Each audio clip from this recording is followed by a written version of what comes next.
that you don't know who this Jack of Hearts is? Yeah, I don't know who that is. I was trying to figure it out. I don't know. It bothered me the entire time, too, because they would bring him up a couple of times. And I was just like... They brought him up like twice. Like, You they s- were like, yeah, Look, and Jack Heart's But dead. that's what started it. That's the domino effect right there. Jack of Hearts. All right, well, who the heck is Jack of Hearts? I mean, he's got a very lengthy Wikipedia because would I'm pretty sure assume. everyone in the Marvel Universe has a lengthy Wikipedia. Oh, of course they do. Everybody and their sibling and family member and... He is the son of a scientist who created an energy source called Zero Fluid and an alien humanoid woman of the Contraxian race. Okay. After being exposed to a vat of Zero Fluid, Jack underwent a mutagenic change and gained the ability to project concussive energy from his body. Jack began his mission of vengeance against the corporation that killed his father. This led to Jack fighting other superheroes. Eventually, he killed Strike, his father's killer.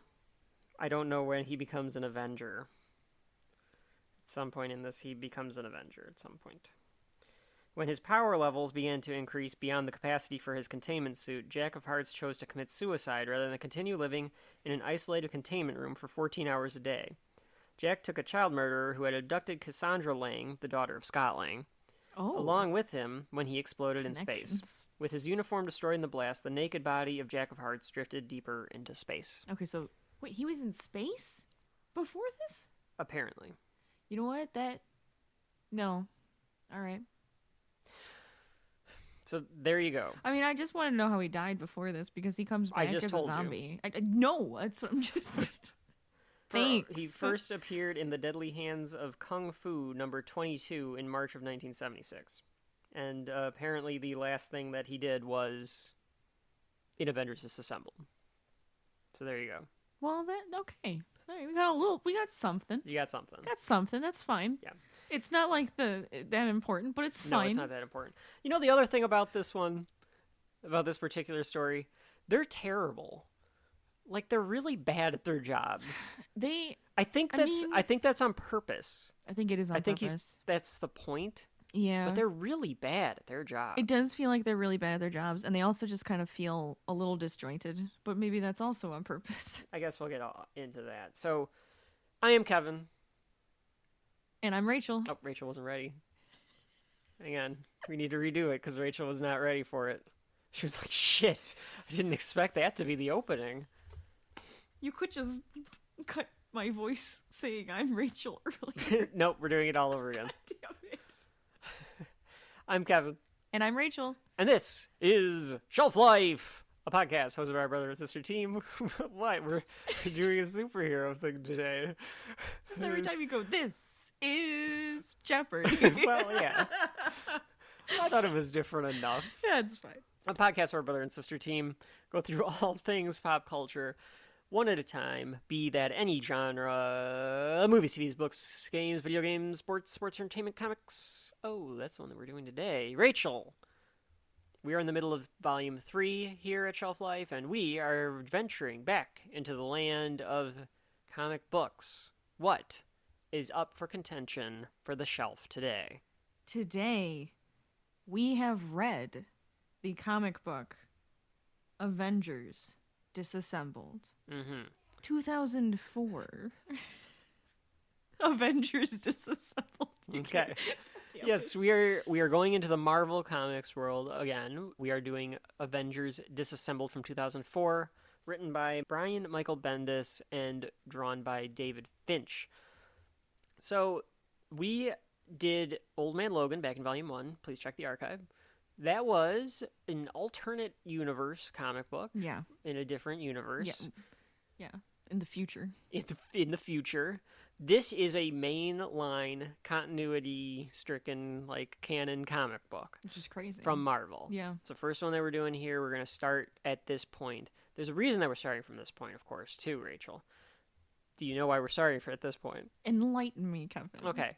Because this is the end of one era of the Avengers in particular, and of the Marvel Universe. Interesting. And it is the beginning of another part of their universe, another era, another long-form kind of story. Right. That starts with Avengers Disassembled and goes all the way through, depending on your perspective, it could go all the way through to either Siege, Avengers vs. X-Men, or Secret Wars.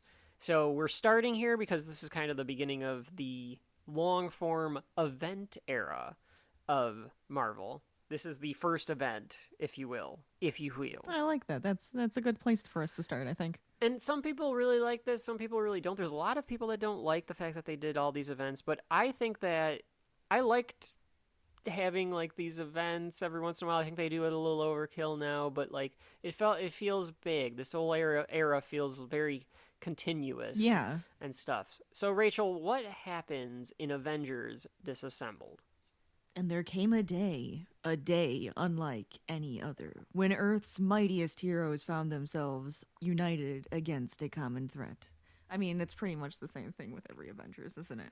I think that's what they say that's the beginning of every Avengers. Yeah, it was just a little description yeah, they have in the comic.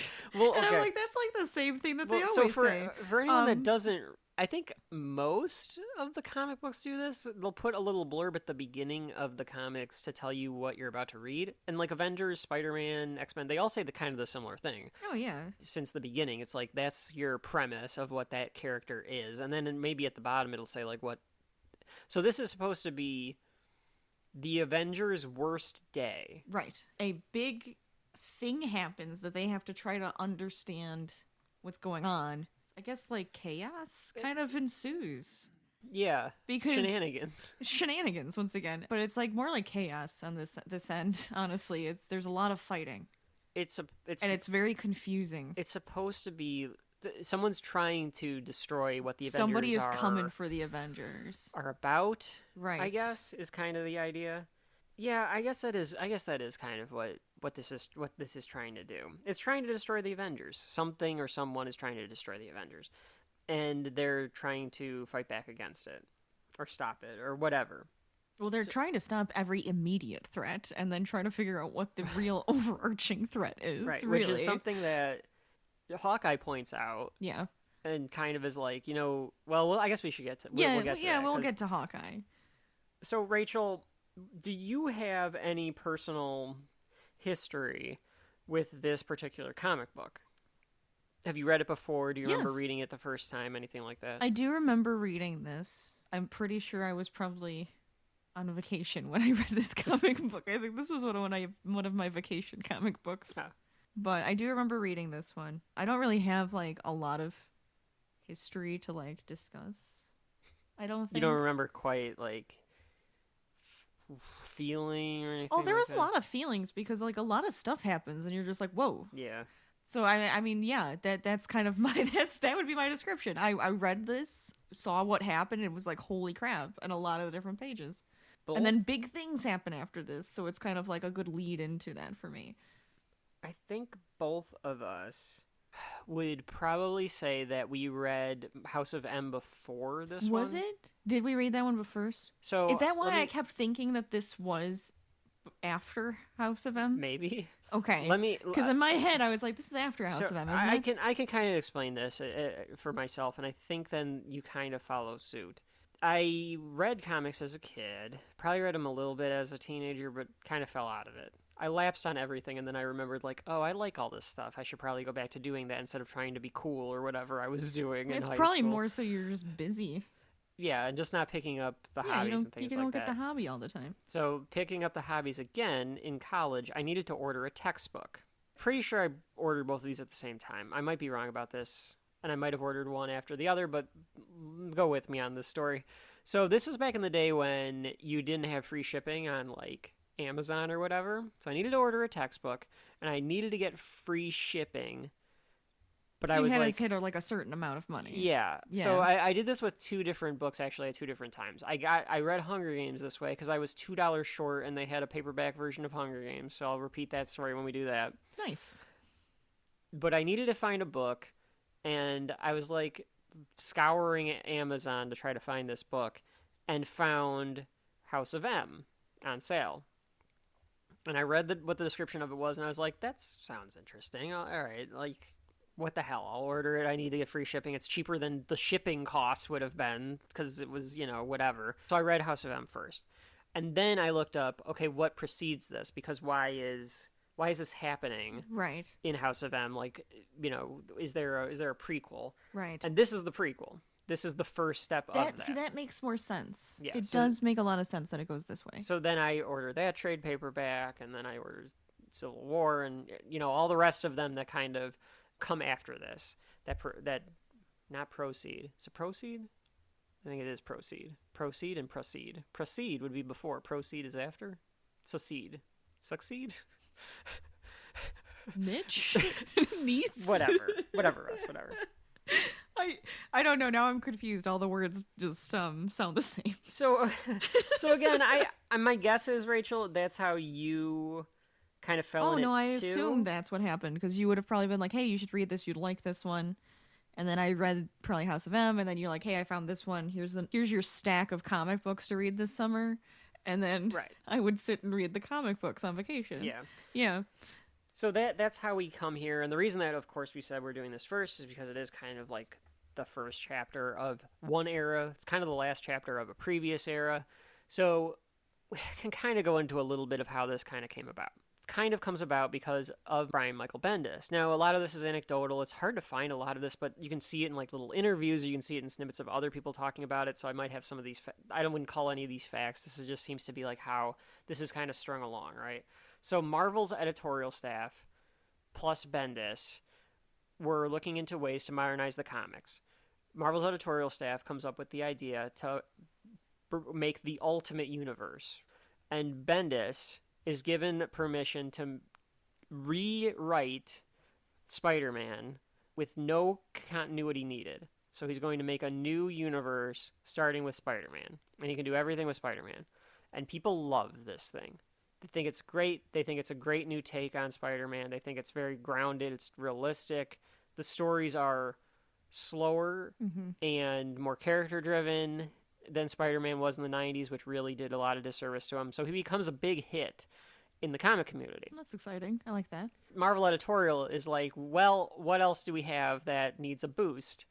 And the guy in charge of Marvel, maybe it's a CEO, maybe it's just somebody that's like in charge of Marvel, is like, well, what about these Avengers? I thought these guys were like your big tickets. And the Marvel people are like, well, people like Spider-Man, people like the X-Men, people like the Fantastic Four. Nobody really cares about the Avengers. Nobody gives a shit about the Avengers.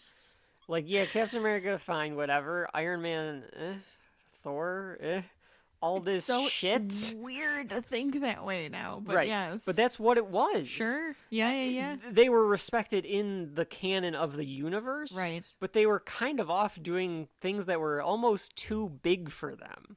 Yeah. Because they'd be doing these sense. big space A lot of the time it would be space, right? A lot of interstellar stuff would be happening. Yeah.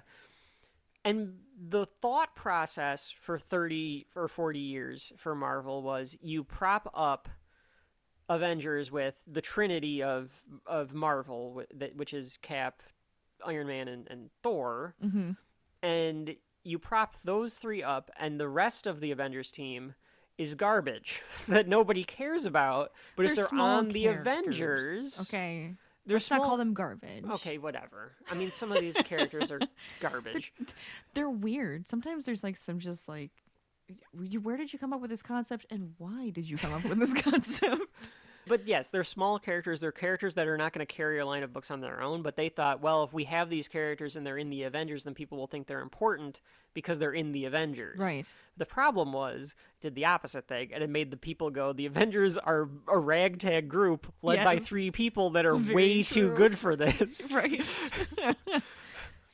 So the Avengers were doing some stuff in the late 90s and early 2000s that people liked just fine. Some people really like this era. Kurt Busiek and George Perez did this 1998 to 2004 era of comic books for the Avengers. I could go into this lengthy thing about the bankruptcy in Marvel in the 90s, how they did terrible. I read some of them on Marvel Unlimited. Terrible comics in the mid to late 90s. Not these guys. Then they gave it back to these guys, and these guys kind of had to resurrect the Avengers and make them into some sort of respectable thing. Sure, yeah. And they did. People like those comic books. I've never read the 1998 to 2004 run, but people like them. There's apparently a very good Red Skull run. There's an Ultron story that is like people say is the quintessential Ultron story. So maybe one day we'll read those too, which could be fun. You know, if you guys want us to read those, let us know.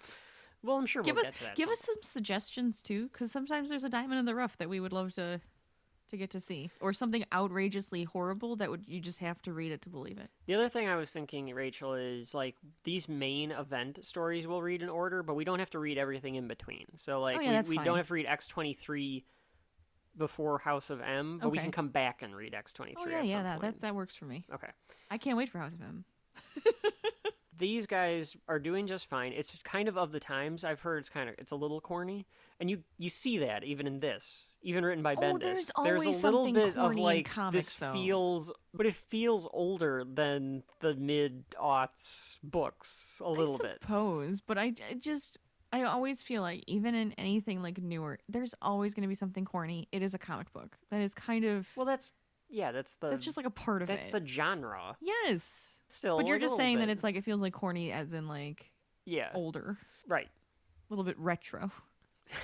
So anyway, these guys at Marvel are like, why can't we do something good with the Avengers? Why are we just sticking them with nothing? So they bring in Bendis and they're like, you saved Spider-Man, you made the Ultimate Universe or whatever. What could you do with the Avengers? And he said, well, first of all, I'd destroy the hell out of it. I would put in characters that people actually care about, like Spider-Man, like Wolverine. Why are we not using these characters on the team that's supposed to be the team in your Marvel universe? Right. You want the characters on the team. So they liked his idea, and they give it to him, and he says, I have to tear down the status quo. I have to destroy this team, and I have to build it from the ground up. And that's the start here with Avengers Disassembled. I'm like, you're getting me excited to talk about this now. So that's what this story is supposed to be, and that's where they came together. David Finch draws this. Rachel, before we get into it, anything about the artwork that I do really like the art style. It's very like pretty. The art style. It's very pretty. It's very high contrast. So like those shadows are gonna be like deep, dark black shadows, which is fantastic. I don't know if I have like a lot to say about it, but it looks really good. I love how I always get to talk about the artwork in the comic books. That's my favorite. It's just very detailed, and the faces look really good and everything. Right, it's they're really very expressive. Great. Yeah. A lot of detailing. Yeah, definitely lots and lots of detailing. So they give him a 4-issue run only to end the Avengers, and he has to do all of that in that time, which we are about to go through now. So the question is, as always, does the story to end the old school run of the Avengers Disassembled, have shelf life? Rachel, anything else before we hit the break? Oh, no, I'm ready. All right. When we come back, we will walk through Avengers Disassembled. Avengers Disassemble! That was dope. I like how corny it was.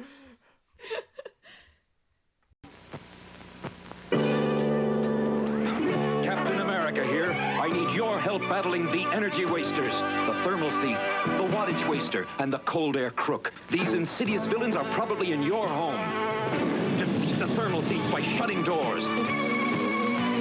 Waste the wattage waster by turning off unused lights. And cool the cold air crook by shutting the refrigerator door. Saving energy is everyone's business, so keep it up, America. And we're back with Shelf Life, Avengers Disassembled, Volume 3 of Shelf Life here. We're about to walk through the story that destroyed the Avengers, I guess? Is that the...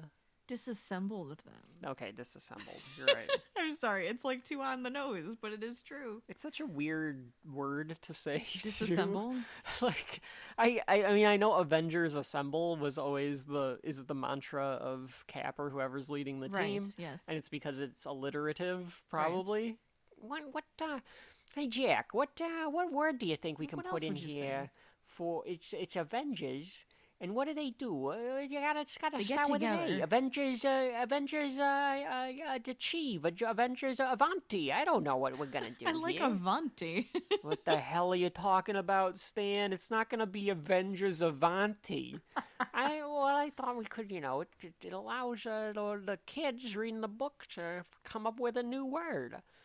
Like, it had to be that, right? Like, assemble. Well, bring them all together that they're going to go fight. They're going to assemble. I suppose. It had to start with an A. Because it's not like you can't go like Avengers gather, Avengers meet, No, Avengers it rally. has to start with an A. It's just that disassemble sounds so strange. Well, disassemble, I mean, if you take it out of context, right? If you just take the word out of context and you talk about it like in another way, it sounds like a normal word. But when you're putting it with Avengers, it doesn't sound weird. Sound right, yeah. Because of it sounds clunky. It sounds clunky. And I think that works for it. Oh, interesting. Okay. Oh, you don't? I don't know. I know what they're getting at. So I think a disassembled is a fine title. I like it. It just, you have to say disassembled, and it's what, 4 syllables? That's just a lot of syllables. I don't know. Avengers. Look, disassembled. I'm just saying. Assembled. I mean, the thing is with Avengers assemble, it all has the same amount of syllables as well. That's so right. when you add another syllable, it's going to sound a little bit more disjointed if you want to actually get that complex into it. Yeah. That's all I'm saying. But I think it Marvel works for it. Please go back in the past 20 years and work on. I still think it works. No. I disagree. I think it still works for it because of what it's doing, of its choice. The word choice works. All right, no, I'm fine with that. I'm fine with your opinion. Now, one thing to point I'm out. not fine with yours. Now I'm mad. I will point out that there are side stories going on during this. So, like, and Marvel does this with a lot of the events now, where there'll be the main event, which we stole, and then there'll be other events, like side quest events, where it's like, oh, what's Spider-Man doing while this is going on, and that sort of stuff. So Thor, I'm just saying this for. Oh yeah, Thor's not here. Thor is absent. Yeah, Thor's from these absent. comic books. Yeah, that's right. He's got his own shit going on Asgard during I'm this assuming time. with Loki. Yes. I think Loki's trying to bring Ragnarok. Fair. Okay. Because it's, like, disassembled, so he's trying to destroy the world and stuff. Oh, yeah. Okay. So, there is a Cap disassembled and Iron Man disassembled and that sort of thing. But, I mean, maybe we'll connect those or do those at some point. That could be interesting, because I haven't read those. But it is interesting that Thor is not here. Yes. Because he's a big one. Yeah. I mean, he is a founding Avenger. Maybe that's a part of it. Thor is not here. Yeah, they can't actually. Like, they cannot get everybody together. They play into that in the future installment, or like the different parts of this bigger story. Is that like everyone is like, where the hell is Thor? Like they don't know where he is. Right, he's just gone. So Rachel, shall we get right in to Avengers Disassembled? Let's jump in straight to Avengers Manor. We should say this is the first issue here is Avengers number 500. Okay, my bad. Yes. Do you want to talk about the covers? Because last time you were very adamant that I did. Well, it kind of makes sense to talk about the covers. Okay, go ahead. Talk so about the covers. the cover has, which I like this too. There's a broken A on like the corner. It looks like it's shattered, and then it has a lot of like big characters. I would say big characters. I think it's the current team. It's like the current team. Okay. Flying to the right. It's just very active. You know, you can tell they're going towards something. There's like a goal they're looking at. They're rushing towards something. Right. And on the right, I like this too. It says chaos. So to me, it looks like they're going headlong into chaos. Where do you have that? I don't see that. Oh, I don't have that on mine. Because in the book it doesn't say that. Oh, that's interesting. So in the physical copy of the book, it doesn't say in the chaos trade paperback, part 1. I don't see that. Yeah. But this says chaos part 1. Interesting. Okay. Who knew? So we start out at Avengers Mansion. Should I say who's on the team? Do you want to? The Go only ahead. one I don't know is like Madam Britain at the bottom. Yeah, I think you got the name kind of right. I think it's Captain Britain. But I like the idea. It's Captain I Britain. like the idea of her being called Madam Britain. I don't know why I went with Madam, but okay. So we have Hank Pym as Giant Man. Yeah. We have the Wasp, Iron Man, Scarlet Witch. I don't know why it got stuck in my head there. We have the Vision. We have Hawkeye, Captain America, She-Hulk, and Captain Britain. Or Madame Captain Britain. Madame Britain. I don't know who this is, and I'm sure the folks at home will call me a loser, and how dare I call myself a comic book reader if I can't remember her name. I'm sure we'll find it later. Because Captain Britain I always remember as Brian Braddock. I don't know who this Captain Britain is. I know they say what her name is at some point. Betsy Braddock. Oh, so it is another Braddock. It is another Braddock. Okay. Betsy Braddock. I don't know how she's related it's her twin to Brian. brother. Oh, okay. Brian? Yeah, Brian Braddock. Twin That's brother, the one it I always says. know. Okay. That's what it says. Okay. At least that makes sense. Because, like, I was always like, I thought Captain Britain was Brian Braddock. I don't know who this is. You're not fair. I think it's fair. There's so many characters. Look. There are so many characters. And there's alternatives to the characters. That's right. And reboots of the characters. So you don't know everybody. You might, but that might be your only thing then. It's not my only thing. So you were saying that we start off at Avengers Mansion. That is Avengers Mansion, isn't it? Yeah, absolutely. Yeah. Now, big A's on the front. I gotta tell you, I've never, ever liked Avengers Mansion. I never liked the idea that the Avengers live in a mansion. I never liked the idea that it was a mansion in the middle of Manhattan. Is the reason they did that because of, like, how X-Men have, like, the school that's, like, a mansion? And so they're like, okay, we'll give Avengers one as well in the middle of the city. I don't know if... Remember, it's all Jack Kirby and Stan Lee. So I don't know if they would have come up with the school first, or actually they probably came up with the school first and then this one. So maybe I think it's supposed to be more like the Justice League have their like Hall of Justice. I think that's what this is. To me, it looks like a school. It does look a lot like Xavier's mansion. It looks like a public school to me because it's like brick. Lots of windows. Very square. You got like that scary wall around it that keeps you in forever. Never liked it. So what's about to happen to it? I didn't care. Nobody cares. And there's people out there that I'm sure were pissed that he destroys the Avengers Mansion. Just their headquarters. Was like, great. Because where it ends up being at is where people like that know MCU Avengers. Oh yeah, sure, yeah. They'll be more familiar with like, oh yeah, the tower. A skyscraper. Like something that makes some sense. Right. This makes no sense. Because this doesn't fit like in the middle of a city. Like this would be in the outskirts. And like you're putting so many fucking people in danger. I mean, you still are with a giant tower. Yeah, you are. And there are problems with that too. But they have a better eye around the city with a giant tower that towers over it instead of, being smuggled like guy in the middle. You can't do that. So that's my diatribe about the Avengers Mansion. And they're doing some normal Avengers thing. I think they're just having, like, lunch or something. Yeah, I don't know. I can't tell. It looks like they're having, like, coffee and just relaxing around the... Hawkeye's eating some French fries. Is he eating French fries? Is that not a French fry? He's got ketchup on a French fry. Wasp is eating a salad. Captain Britain looks like she's eating a salad. Oh, I guess so. Oh, yeah, that is ketchup on a French fry. Yeah, you're right. Maybe it is lunch. I don't know. He could be eating fries for breakfast. It is Hawkeye. He would eat fries for breakfast. So, folks at home, this is the second story that we've featured on Shelf Life with comic books, and it's the second fucking book in a row where Hawkeye is like a main character. So, that's true. This is young Hawkeye, though. For those of you that are only familiar with the movies, Hawkeye in the comics is a bit different. Especially the fact that they made the Hawkeye in the movies have a family and shit. Hawkeye in the comic books is like... he's like a playboy. Well, he's a womanizer, but he's like... I don't want to say he's a loser. He's like a... Not a recluse. He's like a... I don't know, he's kind of like a spaz. Like he... Because he like... You can tell he's just the kind of guy that's like... I'm not gonna like somebody could come over and be like, Hawkeye, we haven't seen you in a couple days, and he's like in his underwear eating cereal watching cartoons, and it wouldn't feel out of place. Yeah, that's true.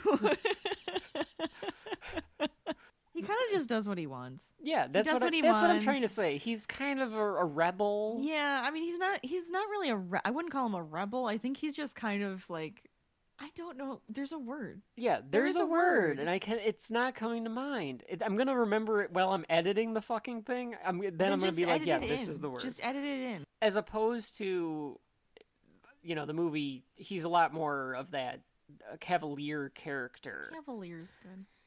And he is more of the heart of the Avengers. Like, that is how he's always been portrayed in the comic books. He is the workman of the Avengers because he doesn't have powers. He's just a really good shot. He's a SHIELD agent and a former thief and this kind of stuff. So he's the most human of the Avengers. Sure. Yeah. And he's talking about who he would rather sleep with. And Rachel's shaking her head. Of course he is. That's what he's talking about. Yes, I know he is. So he's talking about She-Hulk is one of them because he says the sexy green-haired one, okay. right? All right. So it's got to be She-Hulk, sexy green hair. Back up. No, he's not talking about She-Hulk. He's talking about Viper. Oh, yeah, you're right. It is Viper. Because him and Scott Lang are going back and forth, and Scott has asked him who he would want most that he can never have is. And Hawkeye says of course, it's the bad Viper from Hydra, like Madam Right. Hydra. Yeah. And That makes that's sense. where Fine. That's where Scott Lang's like, you mean the one with the green hair? And he's like, the one with the sexy green hair and green leather. You have a thing for her? I really do. And then then that's when She-Hulk calls him a pig. You're right. I guess I'm just thinking, I saw the green and I went She-Hulk and I was like, oh yeah, they do mention who it actually is, but I mean, it could be She-Hulk because He does the... Tell me he doesn't have a thing for She-Hulk. Well, he has a thing for everybody. I know! So like, they're going back and forth about this, and then they're calling him a pig, and Janet's like, ew, or She-Hulk's like, ew. Well, yeah, she calls him a pig, and he's like, you don't even know what we're talking about. And it's like, well, come on, like, it's hard to figure that out. And Hawkeye's like, must be all that green, and like kind of winks at her, or like smirks, and that's oh, yeah, very good. Yeah, mm-hmm. So, but before She-Hulk can come back, the alarm goes off. A security breach has come, and it's in the back, and Wasp is like, okay, put it on the hologram, like, we need to see what's going on here. When they say hologram, it's like this hologram that's like above the conference table, and it turns everything red. Yeah. Unless that's just the alarm. I bet it's because it's the alarm. Yeah. And it turns everything red because of that. Right. A lot of Stark technology here with this hologram and stuff like that. Yeah. Because we're in the thick of the Marvel. I mean, Marvel Universe has been going on for 40 years in the modern era at this point, and even longer if you go back to Submariner and Human Torch days. So what they see on the monitor is someone has gotten through the gate, and they can't believe it, but it is everyone's favorite character, Jack of Hearts. Dun dun dun. But it can't be. Scott Lang saw him die. Dun dun dun. Yeah, so he's a zombie. This guy like looks like a zombie and is walking. We're more like ambling into. Yeah, he's stumbling in like a zombie. Yes. She-Hulk asks the computer to confirm that it is Jack of Hearts. The computer does confirm that it is Jack of Hearts, and they're like, "What the hell is this?" Right. So you get your first Avengers Assemble, and it comes from Wasp, and it's so, like, mute. She just goes, yeah, Avengers Assemble. Yeah. Then she says, full alert, and like, kind of goes into...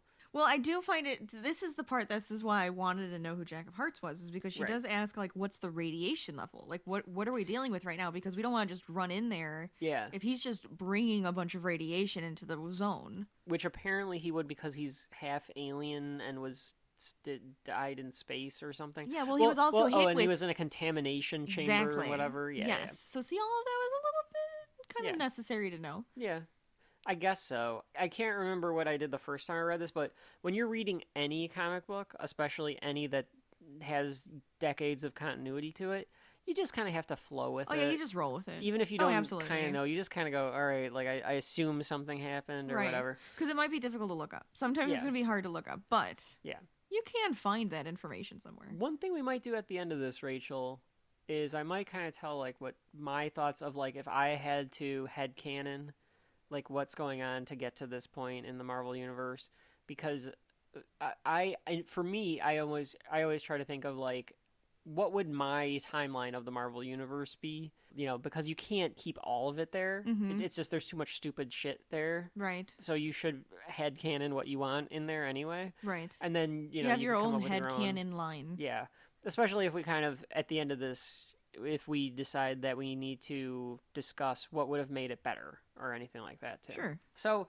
Scott, Ant-Man, decides that he's going to bypass the protocol of assembling the Avengers, and he just goes out there. So he shrinks himself down and rides on Anthony, or whoever this Ant is. I mean, we assume it's Anthony. And comes outside. And Scott tries to greet him. And Jack of Heart is there. He's just walking through this courtyard. Like, completely disheveled. All his costumes completely, looks destroyed. He looks like a zombie. His face is melting. Eyes white, And Ant-Man is trying to tell him that he thought that he saw him die because he saw him saving his daughter, and he doesn't understand how he could be here and how he could be seeing him like this. And he tries to tell Jack that, well, everything's going to be okay. And as he says this, Jack of Hearts goes, I'm sorry, in some sort of whisper. Right. And blows up the Avengers mansion. Boom. Big boom. He suicide bombs himself? Pretty much. And Pretty much. Yeah. I wondered. And he knew he was because he said, I'm sorry. So what we find out later on, and she does this to them like a dozen times in this book. Oh, God, yes. Is that she's using their own to destroy themselves. Yes. Which I think is supposed to be the message. Oh, yeah. Because it's like all of their failures or just all of their own are taking them out. Right. She uses the Kree and the Ultrons in them to kind of assemble all of them together, but she wanted them to take each other out. Right. She wanted to show, there's like a small line and that anybody could cross it and it would just kind of cause chaos within the ranks. Yeah. It's very good thematically. I don't know if it's good thematically if you were reading at the time or if you're reading beforehand, but for what the entirety of the next 10 years of Marvel Comics is, which is a lot of where do these heroes have the right place in the universe? How do we how do we decide what's good and what's bad? How do we decide what's right and what's wrong when these people have godlike powers and this type of there's a lot of that kind of thing that goes on in the aughts, and part of it is probably because of a lot of there was wars and stuff and so I'm sure a lot of that comic books always kind of represent and parallel what's happening in the times. This shot of it's a 2-page spread of the Avengers mansion blowing up, pretty good. Oh yeah, it's huge. It's supposed to really, really symbolize and get you to the point where you understand that this thing is just on fire. Right. You go directly towards that headquarters explosion. Now you have nowhere to assemble to. Yeah, that's true. Yeah, they've lost the ability to assemble. So Scott Lang is dead. That's right. And they confirm no more Ant-Man. No more Ant-Man. Gone. Yeah, Paul Rudd, you are no longer needed. Thank you for your service. Thank you for your service. So they're trying to pull themselves up from the rubble because Jarvis is there. Right. Jarvis, an actual butler. Jarvis, the actual in this universe, man butler. He's not I like the AI in the It's really MCU. nice. It is really nice. Yeah, because it, again, makes a little bit more sense than the Avengers just having a butler. Right. That makes them a little too, Well, he posh. was Tony's butler. I know, but he becomes everybody's butler. Yeah, and that becomes kind of strange. Right. So it makes more sense that it was an AI. So they're trying to figure out, is everybody okay? Rachel, did you catch... She knows what I'm going to bring up. So Madam Britain has... Her boobs are out. Can you explain how she fell or landed or got cut? I mean, my assumption is she fell on the front. Boob window. Okay, now, all right, folks at home, let me explain to you what I'm seeing. I need to see her real costume. Let me explain what I'm seeing here. So she's wearing an all one piece, I assume latex, blue suit, okay, and maybe it's spandex or a yoga suit or what have you, but it's like a one piece blue suit. Right. There are no tears or rips in it anywhere on her body. When she stands up and turns with Hawkeye and She-Hulk here. She-Hulk's covered in dirt and shit, and Hawkeye's mask and stuff are kind of ripped. His, hair is sticking out of it. Yes. Captain Britain, meanwhile... I mean, this sucks. Has one tear. Yep. Now, I Right get at the that. chest. I get it because she looks kind of stacked to begin with. She looks like Most she's women kind of in the a hefty MCU are gal. stacked in the comics, Yeah. so unsurprised by that one. Her breasts are just out in the open. I literally, when I saw this, when I was reading this again, I was like, am I just thinking it's boobs? Because I thought maybe it's just part of the costume and maybe it was just like She has a boob poorly window, colored. kind of like a Power Girl or whatever. Well, I mean, this is a very large boob window if Yeah. it was a boob window, but I But it's thought maybe it clearly- just wasn't colored it's properly. clearly like cut and stuff. Though. Yes. Like it's clearly a yes. rip. Yeah, I think it's just honestly I think it's poorly drawn.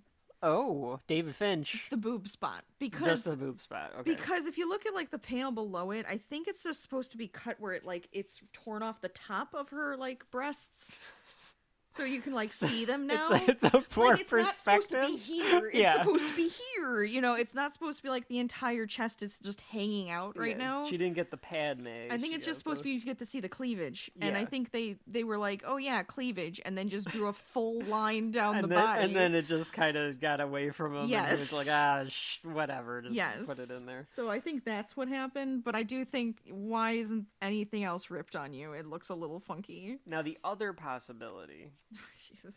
is that she wears this all blue one piece, Yeah. but she's Captain.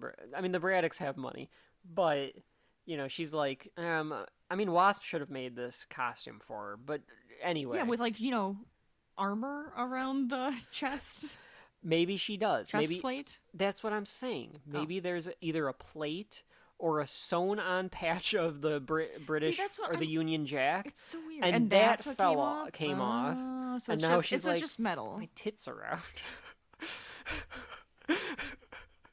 Not where I was going with it. We were not on the same wavelength. What were you thinking? I thought you were saying like she had like a covering that was the flag. A transparent covering? Oh no, I'm sorry. Go ahead. Yeah. And then underneath was armor. Uh-huh. And so you just see the armor and it's just flesh colored.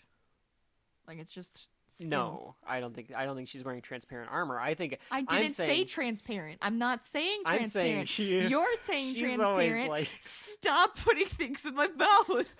I'm saying that Betsy Braddock is always like, Moving look, on. I am so fucking good at this. I don't need to even wear a bra. No one's gonna knock off my chest armor. And then Avengers Mansion blows up, and she's like, now I've got to find a t-shirt. That was all just for me to enjoy getting us stuck on page 3 of this comic book. Oh my god! Because page 4 is So is there's a lot scarier. there's I want to this- go to that one. There's this giant crater in the ground here where the Yes. explosion took place, and they're like, "Where is Scott? Where is Scott?" And they think they found him because there's just this hand coming out, a skeleton hand coming Yes, out it's of the ground, and that's how we Just a get skeleton hand. confirmation that Scott is dead. I mean, honestly, How do they know that's not Jack of Hearts? Exactly. Exactly. How do they know Scott didn't just shrink down Trick himself. and is an ant right now? Yeah, which would have been Marvel. Would have been a good way to retcon this eventually. Yes, where he was just like, I got trapped and I had to dig my I got way trapped in the out. quantum realm because I shrunk myself down so fast. I mean, yeah, we could have knowing done the that. explosion was coming. Oh, or sure. whatever. I was just thinking more so he shrunk himself down and then got trapped under all of the rubble Oh, and had yeah. to like dig his way out, eventually, you Yeah. know, getting out. I would have been okay with that too. Yeah. But they were trying to kill a That's bunch right, of so he's Avengers, dead. So he's dead. But that could have been a good retcon. We'll get to the retcon because Scotland comes back, Of course he does. Everybody comes back. Nobody's dead for like except for for life. Jack of Hearts, apparently. I mean, sometimes you gotta pick those Because characters. fuck Jack of Hearts. Now He you hate him. sucks. Oh wow. Okay. So now, Meanwhile, meanwhile, at the United Nations.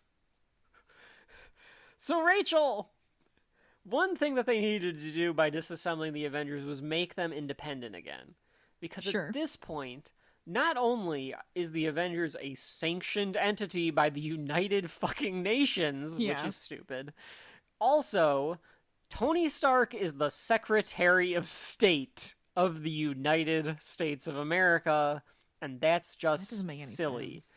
It does make sense. It does kind of make sense. He's a warmonger billionaire in charge of a multinational industry. Sense, but... There are presidents, past, present, and future, that will definitely do that. I'm sorry, continue. So I couldn't tell if she was ready. She has a point. Go ahead and make your point. I'm just saying it's Iron Man. Like, why would he be the Secretary of State? And he's like the warmonger. He makes weapons and blah, blah, blah, blah, blah. It just doesn't make any sense that he would be in politics. No, I do not see Tony Stark. I don't see Tony Stark wanting to be in politics. Not comic book Tony Stark nor MCU Tony Stark. Absolutely not MCU. Comic books Tony Stark is not nearly as snarky as Robert Downey Jr. played him. He gets there because they transform his personality. He's a little more reserved at this point because he's a crippling alcoholic and he's trying trying to stop being a crippling alcoholic. So he's he's a little, he takes himself a little more seriously. At this point he hasn't had a drink for 6 months, isn't that what he says? I think it's more than that. 6 years or something. 6 years. Like he's doing very well for himself. Yeah. So he's not a crippling alcoholic at the moment. Remember the sliding time scale of the Marvel Universe. Everything since 1962 has happened in like 18 years or something ridiculous. Yes. So he is giving a speech at the UN. And he's talking about how he stands before them as Tony. He's in his Iron Man gear because he wants to make a point that he's there both as the Secretary of State, an industrialist member of the world economy, and an Avenger. And I don't know exactly what his speech is supposed to be about, because he's talking about, and it is the beginning of his speech, and I'm sure he's gonna, he's got to dial it up a lot and stuff. So he's talking about that he's resolving the Avengers to the most basic commitment of civilization, to defend ourselves in the future against terror and lawless violence. And today, the United Nations will start the process of redefining the role of the costume Avenger as a... and he starts... Why are you giving him that voice? I'm trying to do Robert Downey Jr. It just doesn't sound like him. It sounds like you're just doing a kind of like a nerd talking about comic It's like, Robert Downey Jr. He kind of sounds more like Steven Spielberg. Can you do Robert Downey Jr.? No, I can't. I can't do any voices. Well, I'm trying to do like a, because, Robert Downey Jr. kind of talks like fast talking Tony. That's better. Okay. You were giving him nasal. All right, I'll do that then. And today the United Nations will start the process of redefining the role of the costume Avenger as a, and he starts getting all flustered and sweaty. He's staring at Latveria. Yeah. The representative of Latveria, I should say, not like the country itself. Right. He's just staring down this country. Staring at it. Rachel, you know what Latveria represents in the Marvel Universe. I'm pretty sure. We probably should explain for the folks at home. Yes, so Latveria, of course, is the home of Victor Von Doom. Right, yes. At this point, Victor is in prison, I think. I don't think he is the current dictator. Probably not, because I think that's why he's just like mad at them. Yeah, just in general. Right, for allowing everything to happen. Yeah, because I think we'll get into the story about Latveria and the Secret War, but at the current time, no Victor Von Doom. But he was the dictator of Latveria, and will be the future dictator of Latveria. But he's a crazy supervillain. Yeah, he kind of won. Stan Lee said that his favorite, he's his favorite because there's nothing wrong, there's nothing illegal. Yes, he's not doing anything illegal with what he wants to do, which is rule the world. Right. There's nothing inherently illegal with it. It's how he gets there. Like, he thought that was an interesting take. Because he wants to be a benevolent dictator. He truly thinks his way is that he can be right. benevolent. Yeah. It's kind of crazy. That's why he's like a fun character to me. I agree. So Tony can't continue because he's just staring down the Latverian representative. And eventually he says, like, I see everybody out there dressed up in this esteemed delegate from Latveria. He got himself a front row seat and everything. How do you have the nerve to sit here from Latveria, you rat fink? You know what a rat fink is, Pally? You should. Latveria invented them. And he starts just going on this tear. He calls him an evil shit. Yes. I assume, because you can't put shit in there, but it's a 4-letter word and it starts with a couple of dollar signs. Got some wingdings going on. So he's like, we should take a vote. Wipe your country off the map. We should get rid of you right now.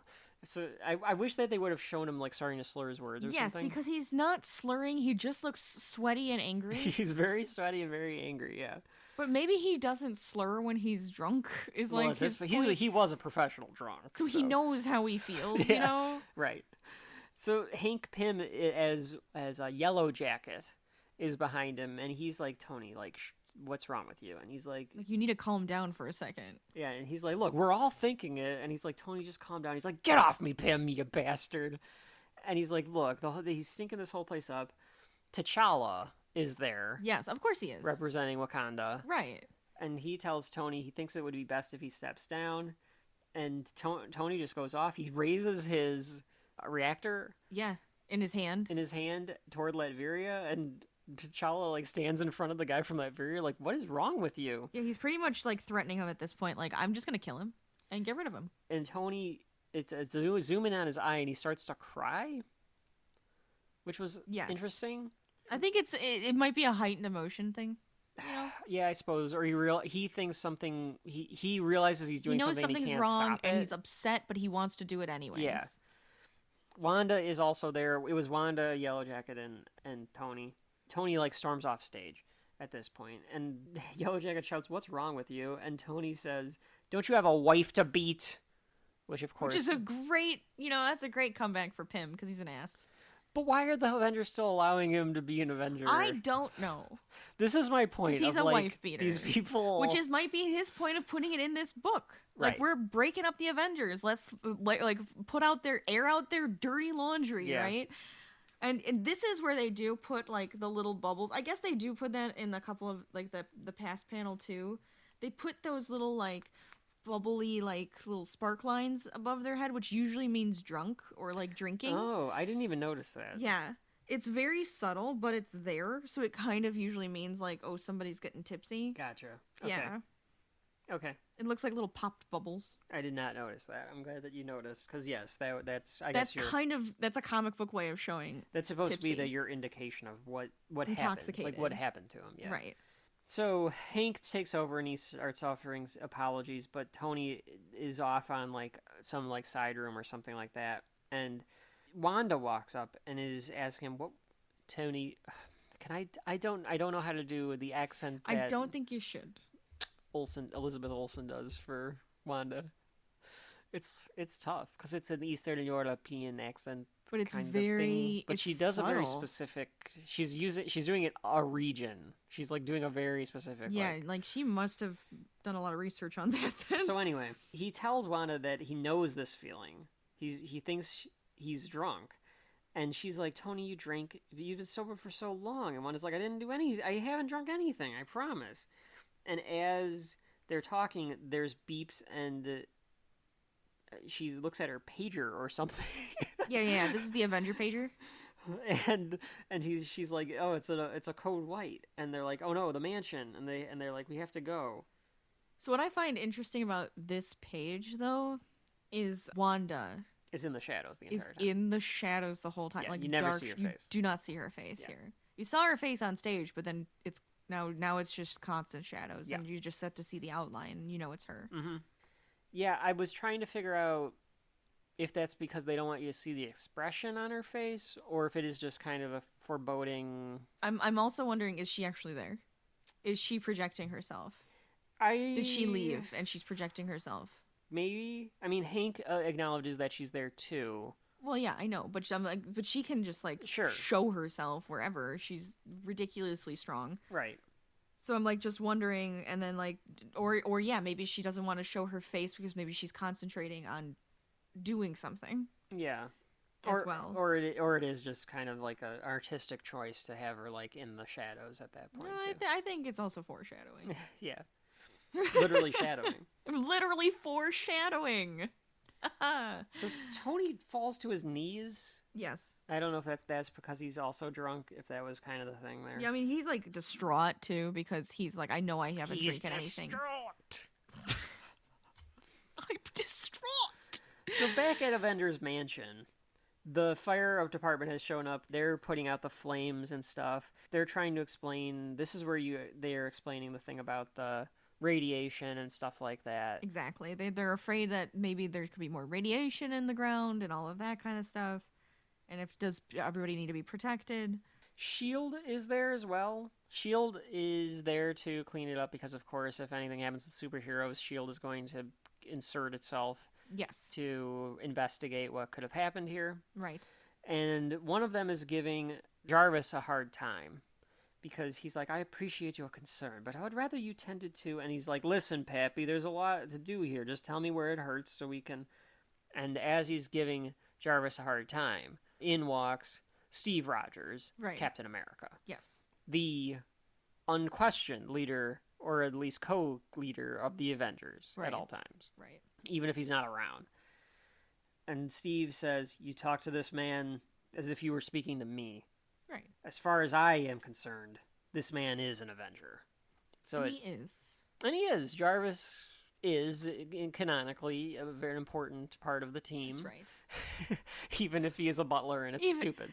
Well, it's I mean, obviously it's kind of like Batman's Alfred. Yeah. It's like Batman's Alfred and like Alfred's a badass in Batman because he usually beats the shit out of anybody who comes into the mansion and stuff too. True. Or he kills them with guns because like he has to protect himself. I don't know if I've ever seen Alfred kill somebody with a gun. I don't think they show it, but they imply it. I've seen a few comic book pages where like Batman comes in and he's like, "Are you okay?" And he goes, "I'm fine, but you might have to like deal with them." And then they're all like on the ground and there's just blood everywhere. I don't know if it's canon, Bruce but I would Wayne love that. would ever allow Alfred Pennyworth to use a firearm. It's kind of against he hides them. His whole creed. Maybe he hides them because he has to protect himself in the mansion. Let's talk about Batman when we get to Batman. An interesting thing about this book, and it makes sense, it kind of should be this way. Cap is a focal point of this book, of this story. He kind of is, yeah. The reaction, there's always a reaction of what Cap is seeing throughout the book here.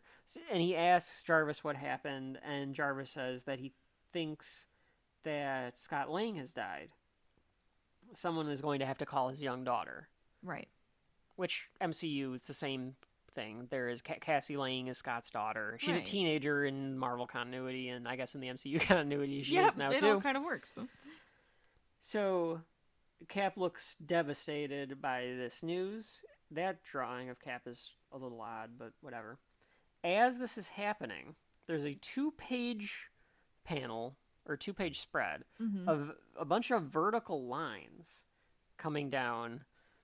And what's happening is there's a Quinjet, an Avengers jet, or at least like a type of Quinjet, is coming in. And they're like, what is that? And Hawkeye's like, well, the whole team was called in. We called a code white because something happened to the mansion.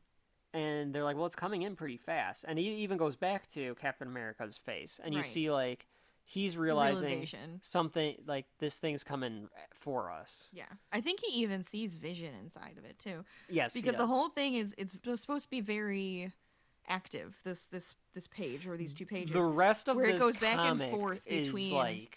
this is moving in, what's happening on the ground. This is moving in faster. Yeah, you're right. This is it's supposed only to convey still it's coming just in happening faster. on the ground, and it feels like it's coming in fast. Yeah. The whole rest of this comic, in fact, is very kinetic, very chaotic, which is and the I point. love that. I love that there's so much movement happening in this. So the next page is actually even a 2-page spread of this Quinjet taking out the rest of the fucking mansion. Yep. And just leveling this shit to the ground. Oh, yeah. And it's just I mean, you could, there's no onomatopoeia on the page or anything like that, but it's just this giant spread of the mansion being blown up by this Quinjet that Vision was driving. Right. And you see, like, all the little Avengers at the bottom trying to get away from it. Yeah. Which is a nice little touch. It's a hell of a shot, really. It's great. It's beautiful. Kevin's gonna get it blown up to put on his wall. I'm gonna get a big poster of that saying, say "fuck the mansion." And then, of course, you see it hit this big tree. It kind of comes to a stop. Falcon flies himself in because now he's shown up as like, what's going on? I think he must have been with Cap. That's my guess because he wasn't behind Cap when he first shows up. So I think Cap and Falcon were off doing something. Yeah. Yeah. I think that's probably right. I bet if you read the side quests, we'd know that they were we would on know some what mission. They were doing. Yeah. There's a shot of like all this smoke coming up from the Avengers mansion. I think that's supposed to be kind of a, an homage to like when a 9/11-esque kind of thing. Think? You're making the book in 2004, and you have this big plume of like inside of a fire coming up. Fair. Or just any like fire that you would see in a city when you kind of see that. You can see it from afar. Yeah. Like being able to see a fire like this from far away, it's big. There's something big happened. Yeah, and it did. I mean, this is right. This whole ground is gone now. They walk up to the Quinjet, and Hawkeye, who admires Captain America. I think he almost kind of is featured. I mean, Falcon is Captain's partner, but like Hawkeye is the one that's ready to kind of like, back Cap and is like looking for leadership from Cap here. Right. He's like, Cap, and out steps Vision. Right. And Vision tells them, I bid you tidings in our darkest hour. I'm doing Jarvis for him. That one you can do. That's fine. I am sorry to inform you that I am no longer in control of the organisms that make up my body structure, and that you are no longer in control of anything that we, as a group, held dear, or what we, as individuals, held as important. Our time is over. So he knows something is wrong with himself. He knows something's wrong with himself. He knows what's like pretty much what's coming. I think he might have been trying to explain to them. He was trying to figure it out himself, probably, but I think he was trying to explain to them, like, something's going on, something's happening. Oh, yeah, there's some forewarning within his words, because he still has his mind, more so, because of, like, what he is, but he has no control of his body. Yeah, he says he can't explain it. He's trying to figure it out, and he is saying that they are about to be punished. Yes. And Cap is like, what's happened? Just tell us. And he says, you're going to... You do know that, though this will seem a betrayal from me. This is not I who brings this plague upon you. Do know that I feel an overwhelming shame for what now must... And then you get this body horror image of Vision. Oh my god, he's like melting, but his mouth is like his jaw unhinges and opens extremely wide, and then out pops some silver balls. This is a really horror-inspired image. It's great. If you like a little horror, apparently Avengers Disassembled kind of, dips its toes into that genre. With body horror, for sure. So this gray ball falls on the ground. Yeah, they kind of look like marbles. Yeah, and then a bunch of these fall on the ground. Kat says to kind of fall back, and you just get, the Tangas are going to come out from Ivan Ooze, right? Isn't that kind of what... Oh my god. Now it's what I'm picturing. So, what forms in itself from these balls? It's more of a metal, like a liquid metal that turns into... Ultrons. Yes, multiple Ultrons. Bunch of them. And Cap is like, we need to fall back. And Wasp was like, fall back where? And the Ultrons start to fight them. So they have to start taking on all of these Ultrons. And, they're making their little usual superhero quips. Is this a bad day to hand in my resignation? I think Power Man says that. We'll get into fucking stupid Power Man later. Yeah, I'm glad he kind of only has a couple of lines. Hawkeye's like, 5 Ultron bots. Call me a traditionalist, but I always thought 1 was enough. And Hawkeye actually tries to take down all of the Ultrons by shooting some explosive arrows at them. Right. Doesn't work. Of course. It's Ultron. So they just keep saying, this is one of my gripes with this book. There are so many times when different characters just keep going, what's going on? Why is this happening? What's happening? They say, why don't you just shut up? So much. And just do what you're supposed to do in this moment, because that's kind of the whole idea right now, is just deal with the current situation and worry about that later, because right now I don't think you're going to be able to figure that out. I think it's supposed to be conveying chaos and confusion and stuff. It's, I think 100% that is exactly what it's doing. But it's kind of annoying that they keep going, what's happening? Why is this happening? I guess if they don't do that, you don't feel the chaos from them, because they're just doing their job. At that point, if they don't look like concerned and confused and upset, right, while they're fighting, they're just working. Yeah, I'll give you that. And then it's just action. I guess I just kind of wish that they came up with a better way. A better way to convey it? Yeah. Yes, I agree. S.H.I.E.L.D. is asking for some backup and that they're under attack, but they're breaking up and they can't get a hold of the helicarrier or wherever the S.H.I.E.L.D. headquarters happens to be. At this point, too, because the Ultrons are shooting out a lot of red, all of the panels have kind of a red tint to them. Yes. So we're getting a little stylized here with the artwork. It overlays a nice red tone Yeah. to everything. Again, I think because of like a red alert, disassemble, everything is just going to hell. It was a white alert, wasn't it? It was a white alert, yeah. But I think that the red is a little better for danger, if you will. Right. Well, blood, death, danger, right? Yeah. Hecticness, red. Red. So they're fighting the Ultrons. Captain America's going ham. He cuts one of the heads off, in fact. And he tells him, hit him in the neck, because no head, no Ultron. So You'd kind of hope, yeah. She-Hulk pulls one of the heads off. Falcon uses his wings to slice another one's head off. Right. It looks like She-Hulk is also crying at this moment, so I don't know if she's well, just I think she's mourning the fact that, like, this is happening. Yeah, I think she's mourning everything that's happening and getting, like, super overwhelmed and emotional. Yes. She's smashing another Ultron head in, and she's doing, like, a Hulk, like, kind of thing as she's hulking out. She's feeding into her Hulkness. Yes. Yeah, that's exactly what's happening. She's Yeah. feeding into the Hulkness. And Falcon, like, drops another one. But yes, she's just going nuts. Okay, now I think, Rachel, actually, I can't really tell. Do you see this panel with Captain Britain? You might be right. There might be, like, some sort of, like, second layer that she's wearing here. Yeah, now it looks like just Doesn't armor. it look like it's just kind of a second layer? Yeah. It's just an odd shape, and it still looks like it's torn. Yeah, it does. So I can't tell what's supposed to be going on. But it looks there. more like it looks more like she's got like armor or like some type of padding on. Yeah. Well, I don't know. So I don't think it's her boobs. I'm just saying. We need to look up what her real costume looks like. It's just a big Britain. Yeah, I think it's just a big Union Jack, It's just a big right? Union Jack Yeah. and she's wearing blue. It's a leotard. Like That's the word I wanted. is that what you've been trying? Leotard. I mean, it's less. It's more of a I full look body great suit. in this leotard. It's more of a full body suit. Like I look the amazing Hulk is in this leotard. Yeah, Hulk. Hulk's in, She-Hulk is wearing a leotard. Yeah, she's definitely wearing a leotard. So Jennifer Walters, of course, being She-Hulk, cousin of Bruce Banner, the Hulk. And I have not watched the She-Hulk show as of this recording, so I don't know if they do the origin story the same as it is in the comic books, but in the comic books, she gets hit by a car, or she's in a car crash or something like that. Bruce happens to have been around because he was hiding or something, and he knows that she needs a blood transfusion, and he knows that they match for some reason. Their blood match. Their blood type is just the same. So he has no choice but to give her some of his blood.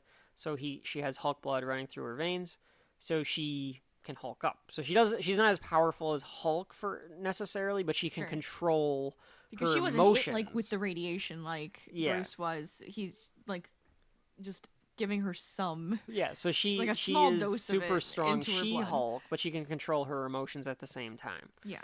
What's happening here, though, is that she's losing control of those emotions, and she's, like, hulking out. Pretty much.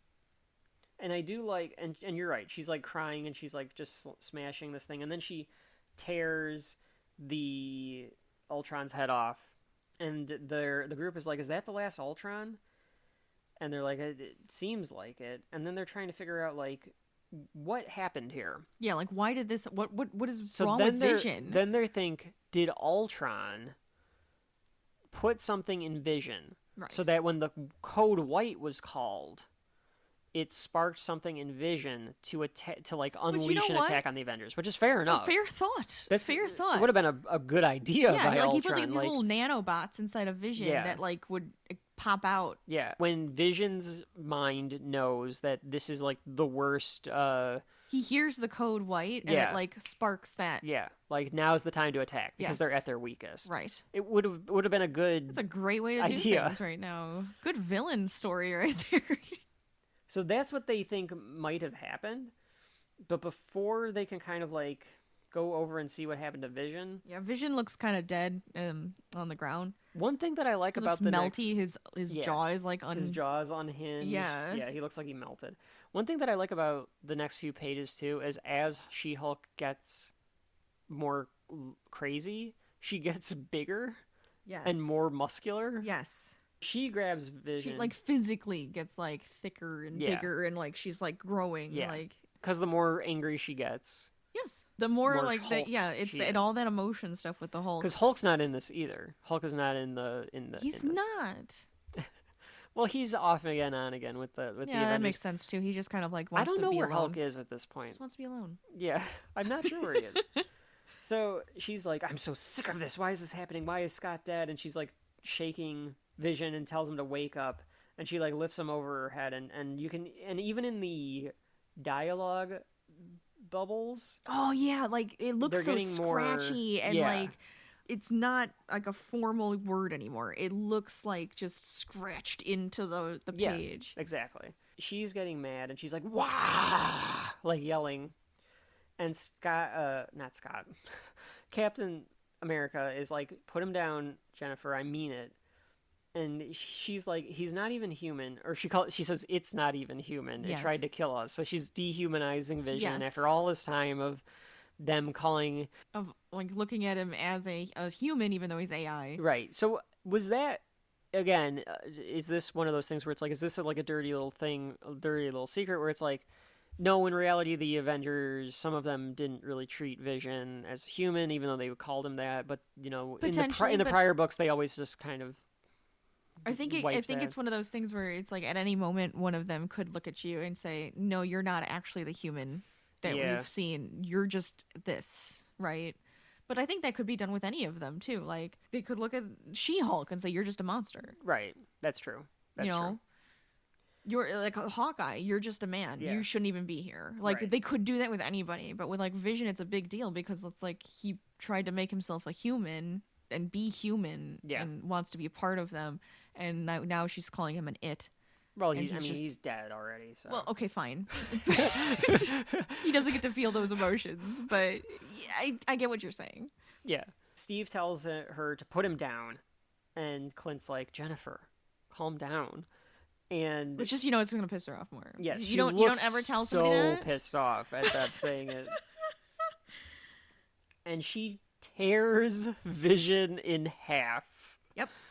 So, again, killing Vision. Well, he was already dead, and then now you're just ripping him in half, so he can't even come back. Can't come back, which I think, again, was another point. Like, we're not bringing him back. They do, but it's not the same. It's not the same Vision that they bring back, to be honest. And there's obviously a point of why Vision was one of them that was killed, too. Like, why he was targeted by who's doing this to them. As well. Of course, yes. The S.H.I.E.L.D. guy looks like he's gonna puke. New guy's in the corner puking his guts out, watching Vision get torn in half.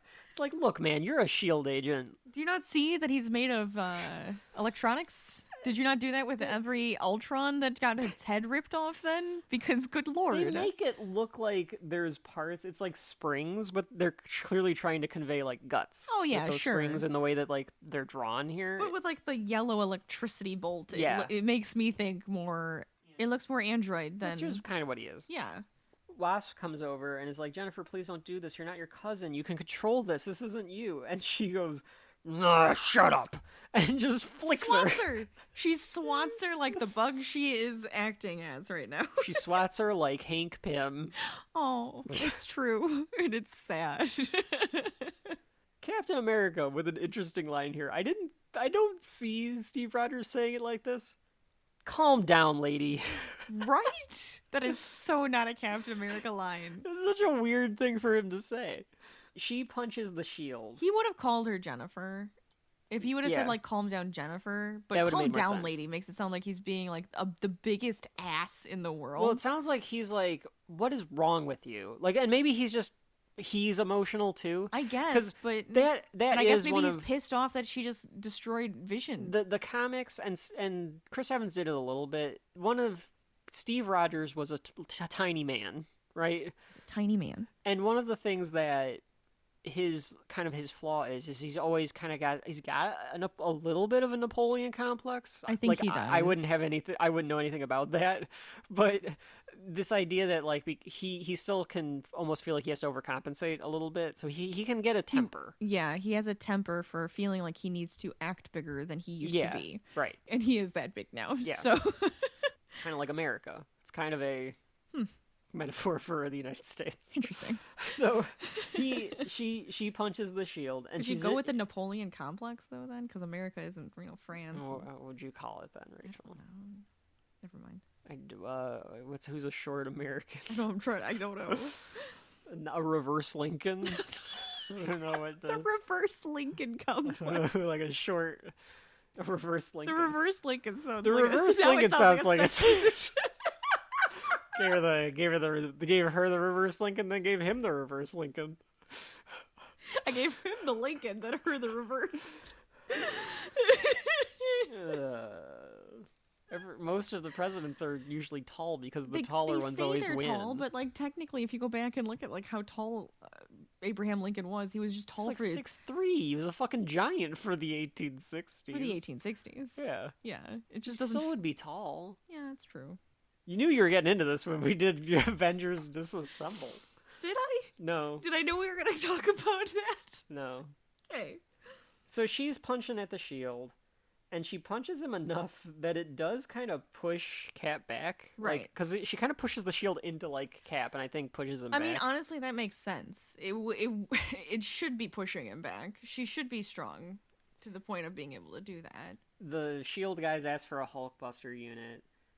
Captain Britain says, please don't do this. She lifts up a Humvee or something. Some sort of shield truck. Yeah, I think it's one of the shield trucks.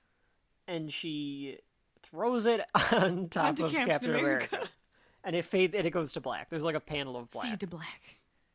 In comic book. There's a couple of panels of black, because then on the very last page of this particular issue, there's a black, and then there's voices. And the voices are going, is it over? No. There's more, much more. They are many, and they have much to answer for. We should just kill them and be done with it. And what would that prove? It has no meaning that way. You're so stupid. But the answer is no. It isn't over. Rachel, did you remember who these two...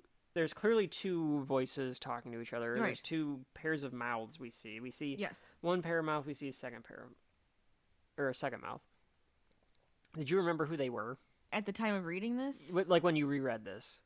I didn't remember. For the show? I didn't remember. I forgot, and then like later on you find out, and I was like, okay, that makes sense. So, spoiler alert. I was trying to figure out if it was a woman's lips or not, so I was like trying to put lips to these. The second one looks kind of like women's lips. When you know who the two of them are, it's like, okay, it's just that the second one's a little more... They just have softer lips because they're daintier, younger. Yeah. Yeah, because I thought the second one was, spoiler alert for what's going on here, I thought the second one was Wanda. Yeah. But it's not. Well, I mean, it kind of makes sense that he would have Wanda's lips. It does make sense. So, that is the end of the first issue. That is the end of issue 500. So then we get into issue 501. Anything about the cover on this one, Rachel? I gotta get to it. I know.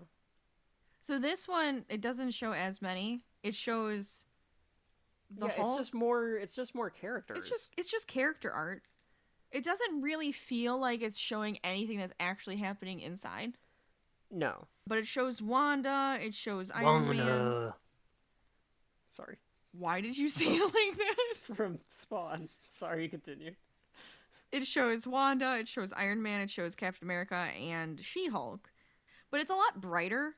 I kind of wish that it would depict more so what's happening, or give us a little bit more darker feel than just here's some character art. Good cover. It's just kind of characters. So I don't know if it's on purpose, if it's supposed to be like you can't see what's happening on. Yeah, like, oh, this is like the face of, but this is what's actually happening on in the background type of thing. So can't judge a book by its cover, right?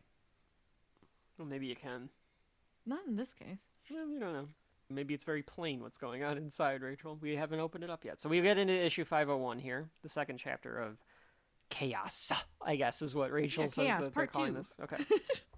That makes sense of why it's chaos, because it's chaos and it's chaos magic and all that stuff. Yeah. Beautiful. It is the worst day in Avengers history. So it starts with a page of Tony. It's a very odd. I was trying to figure out what the hell's going on here. It's in his head. Okay. Because I don't know why we have to see him naked. Like, he's okay, got thanks. underwear on. Like, you know what I mean. But I can't understand what's happening, because he's talking to somebody. Is this before because in the next page he's flying around as Iron Man. Is this before he started flying around as Iron Man, or is this in his suit? Are we like seeing him within the suit? He's within the suit. Okay. Yeah, he's within the suit. He's like on the phone and they're talking. Yes. And then he flies off to the mansion. Okay, because he's watching back. But that's why I'm like, why do we have to have this weird representation of it? It's odd. It's odd. I feel like they almost didn't know, like, because I like the way that in MCU, and I think that they adapted it in the comics, or maybe they do it later in the comics and the movies adapted it. Yeah. Where you see the screens in front of his face. Right. So his face is full screen, and then there's like little screens you see just around his it. head. Yeah, and you kind of just see what he's looking at on the screen. This is very odd because it is his whole body, and it's like he's in a stasis. Unless it's supposed to be like you're seeing him vulnerable within the armor. I wonder if that is a good representation. I like that. This is his vulnerable. This is where he feels vulnerable inside of the armor. Yeah, you had to go inside the armor. Yeah. All right. You want to write the thesis on that one? Whatever. So he's hearing it back, and he's on a call with the chief of staff for the president. Right. And I'm just going to do a southern accent for this guy because he feels like he'd be like a big Texas baron or something like that, doesn't he? He does kind of look that way. Well, Secretary Stark, I think that's too bad because I'm almost entirely sure it will be replayed over and over and over because Tony's like, I don't need it to be replayed. I know what I did. And he wants to say, like, well, I would just want you to tell the president. And he's like, as his new chief of staff, I'm obligated to. So they make him resign. Yeah. And he's like, Tony, do I really have to ask you for your resignation? And Tony's like, can I just speak to the president? And he's like, no, that's not going to happen. No, of course you can't. And Tony's like, well, I have to go. So he's all upset that he lost out, or that he, essentially lost his job from this as Secretary of State. And you can see that on the next panel, and I do like your vulnerability idea because this actually shows that even more. It's kind of like the window into the Iron Man through the eye, and you see Tony, and he looks small. Oh, Secretary of Defense. I keep calling him Secretary of State. But yes, I agree. He is small compared to even the Iron Man. To the Iron Man. Yeah. That he wants to be. Okay. So I like that interpretation. That's pretty artistic. Yeah. There. It's beautiful. This 2-page panel. It's great. So he lost it, and Secretary of Defense makes way more sense than Secretary of State. So apologies for that earlier. I don't know why. I was like, I think he's Secretary of Defense. Why do I keep saying that? And then I went and checked. So in the meantime, while Tony is flying in, She-Hulk is going nuts. She looks so nuts in this panel. And I don't know if it's just because it's like a separate artist, but holy crap, she has become like total Monster Hulk. This is the same artist. It's still David Finch drawing her. Oh, so, okay, then she truly has like transformed. Yeah. Because she looks nuts here. She looks like a... She looks like Hulk. Yeah. Her thighs are gigantic. Yeah. I'm sure that she lost like the shapeliness. If you want, she has no curve anymore. It's just like she's just big muscle bound. Yes. Yeah. Captain Britain is trying to like use a sword on her. It's not working. She does throw the car at Captain on this one. Look at her costume. She's not even wearing the Captain Britain costume. That looks like just like a weird it's some thing. sort of symbol. It's so not nothing boobs. was cut. It was never boobs. It was never boobs. It was never boobs. Well, it made a good segment for us. It looked like it, though. It looked like boobs. It really did. Okay, so it is some sort of symbol. Yeah, I don't know what kind of symbol that is, but it's something. So she throws the car at Cap, and Cap is just stuck under his shield as Jennifer is throwing this at her. In the meantime, she grabs Betsy Braddock by the head. Oh my god. I thought she was going to kill Betsy. I thought she was just going to just squeeze it like a freaking egg and just pops it. Yeah. Because, I mean, the book is is fairly graphic. So she could have done that. Yeah. She already ripped Vision in half. Instead, she just throws Betsy at the S.H.I.E.L.D. agents and, like, turns and it's like, and, like, does look, like, crazed. Her teeth are gigantic. At this point, she's, like, 2 feet taller than she was before. Oh, my God. She's enormous. And she just starts going down the street throwing shit at people. And as she's doing this, she's just stomping on cars and she's punching out cars and stuff like this. Tony flies in and he takes her out. I thought in a little bit of a halfway anticlimactic way. Like he just knocks her out with a punch. Punches her. Like right on the jaw. I think he should have like full on flown with like both fists and like rammed her and smashed her into a building or something. Yeah. That would have been better. That would have made more sense because like she was so enraged. It would take a little bit more for her to get knocked out than just a swift punch to the face. Yeah. I'm like, I know he's in the Iron Man suit. I know that he can like get extra speed and stuff from flying. But I feel like it would still take her being, like, smashed into something else, too. Right. So he goes over to where Hawkeye's at. Hawkeye's trying to get Cap out from under the truck. And he's like, what happened here? So there we go again. Again. Well, because nobody knows. And I think that's also just that chaos of nobody knows what's going on. All this stuff is just happening. More people are trying to get in and understand what's going on, but it's, like, impossible to communicate. Iron Man lifts up the truck. Cap is hurt underneath it, but he's okay. And he asks if she's down. And Iron Man's like, did She-Hulk do all of this? And Captain's like, no, I don't know. It's like, no, I don't know. Well, it's like, well, she didn't destroy the mansion, but she is going on a rampage down the street. Yeah. Like, you could have at least said that. Don't just go with I don't know. At this point, Captain Britain is also called out. So I'm assuming she just got knocked out when Hulk threw her. That makes sense. Falcon found the Wasp. She's in bad shape. And Falcon's like, I know I shouldn't have moved her, but I was afraid someone would step on her because she's in her little... Yes, he's like actually holding her in the palm of his hand because she's wasp-sized. Falcon, too. Sam's got like... It looks like he's got like a cut or something. Doesn't it look like he's bleeding like from the head a little bit? Yeah, he might have gotten a cut on his head and it's bleeding down the side. So he tells... It looks like they kind of try to shy away from, like, actually showing blood, so they kind of hide it in the shadow. Yeah. Kinda. So he's like, okay, I'm going to take her to the hospital. And as Falcon says this, we get Hank Pym showed up in giant form as Yellow Jacket. So he is standing over, and he sees down in the wreckage, his eyes zoom in on Ultron's head, which, of course, in the Marvel Comics continuity... Hank Pym, right? He's the creator. Created Ultron, right? And he created Ultron out of jealousy of Tony Stark and Bruce Banner, right? Because he was trying to, and Reed Richards, because he was trying to be as good of scientists as they are, and unleashed hell on the Avengers. Which, I'm unsurprised. I'm not a big fan of Hank Pym. I'm not a big fan. I am not a big fan of Hank I don't like him. And they're trying to make him such a good guy in, like, the MCU, and it's just like... Do you think so? Yeah. You think Michael Douglas is portrayed as, like, a good guy in the MCU? I think they're trying to, yeah. I think because they're like, oh, look how lovable he is. It's like, fuck you, he's an ass. They can't, or won't, they're not going to make him a wife beater, but come on. Like, but they aren't even going to make him jealous and rageful. Like, he still could have done that. They could have made him that. Yeah. Because he's not a good guy. He's not a good guy. I'm sure there's a lot of Hank Pym defenders, and maybe we'll end up, as we kind of go through the journey, of being like, okay, Hank tries. He tries to be good, but it just...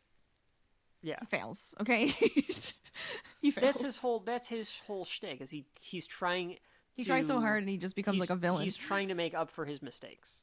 That's his whole ethos. Right. No, it makes sense. I know. He sees the Ultron head. He sees the Vision half body, and then he sees Sam standing there with Janet in his hands. Sam's like, Hank, I was about to just take her to the hospital. And as he's saying this, Yellow Jacket grabs picks him up. Falcon and picks him up and is like, we'll get there faster if I just carry you over.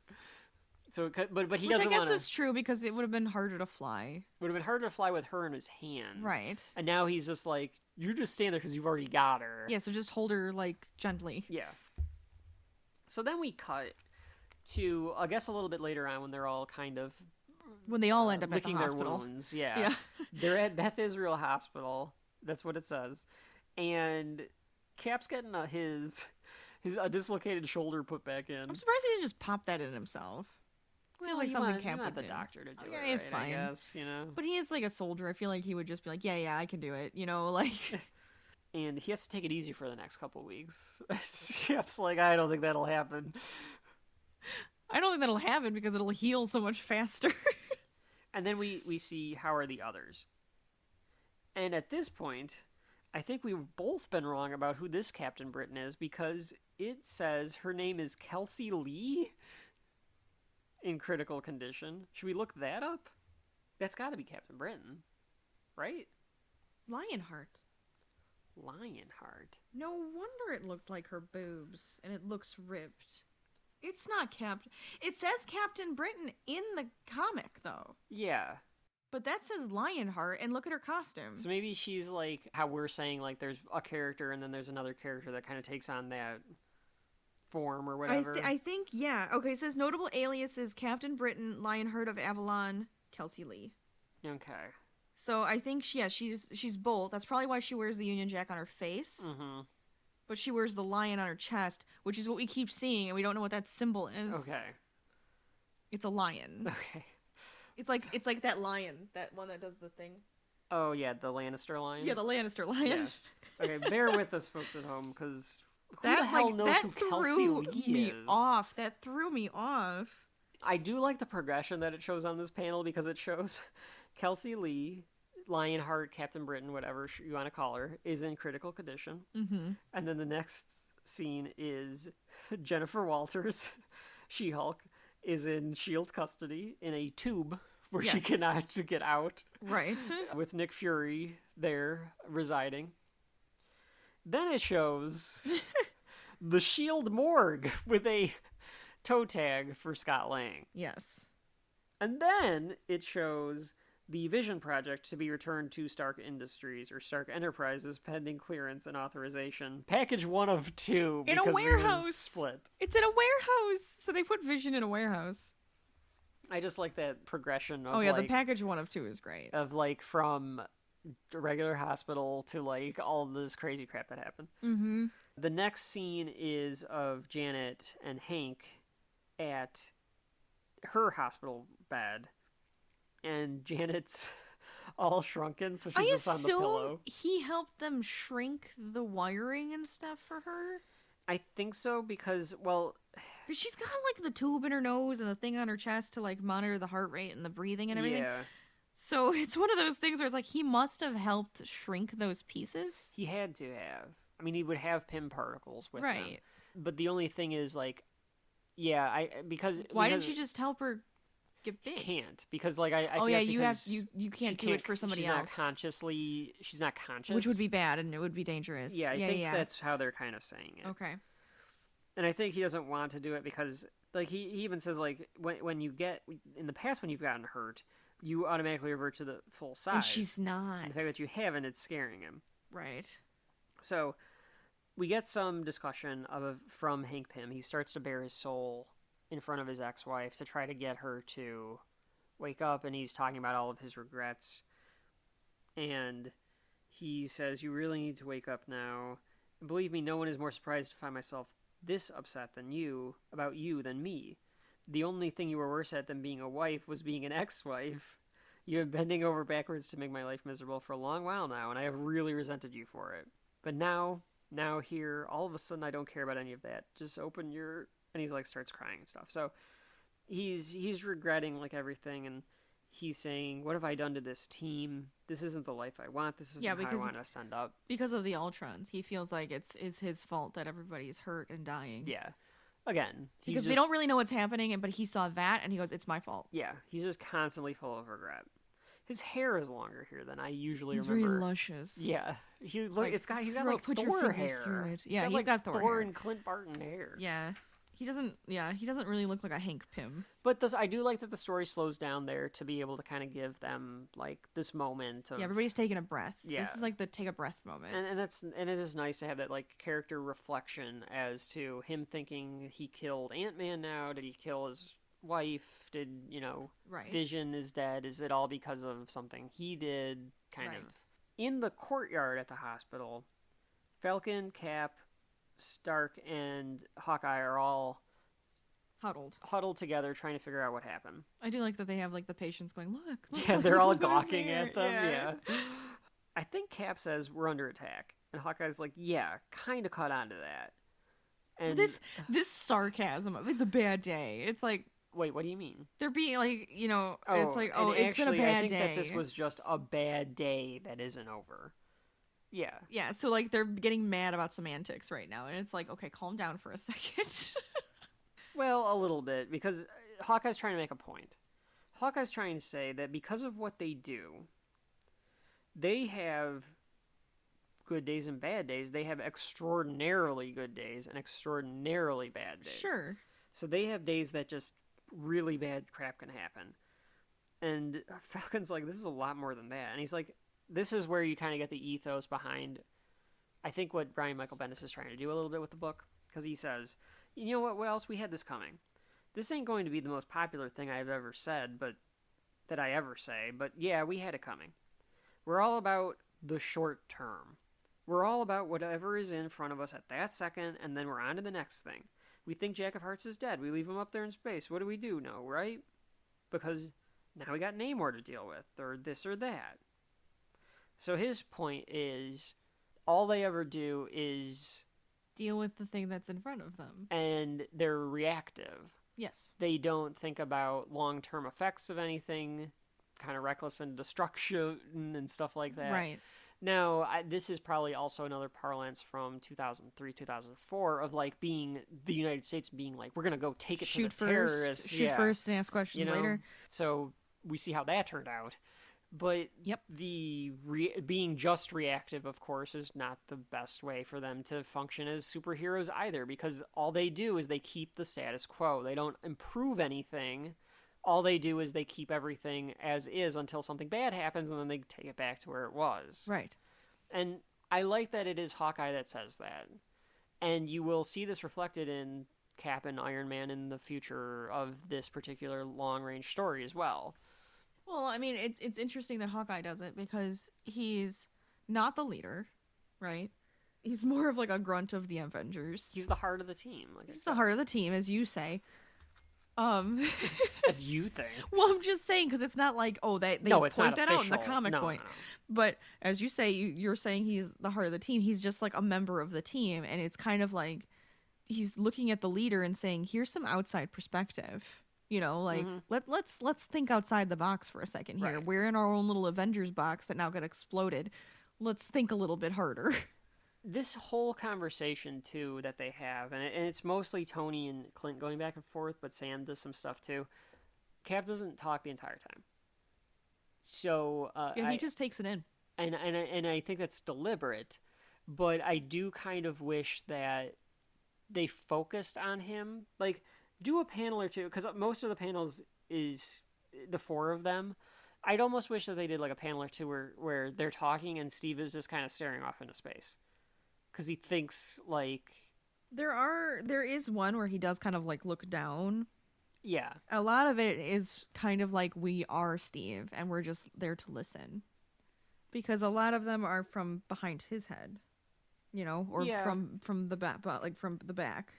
That's, more than the others, I would say. I mean, I think they all do, except for Hawkeye. Actually, they all get kind of a... They all get, like, them. It's kind of like we're doing a spin circle around them. If it was an actual visual, movie, we'd probably be, like, spinning around. Everybody's yelling at each other. There's still chaos. Which would be fine, but I like I said, that's why I kind of want that, like... But it's almost... But I feel like it's almost rotational really from Cap. Yeah.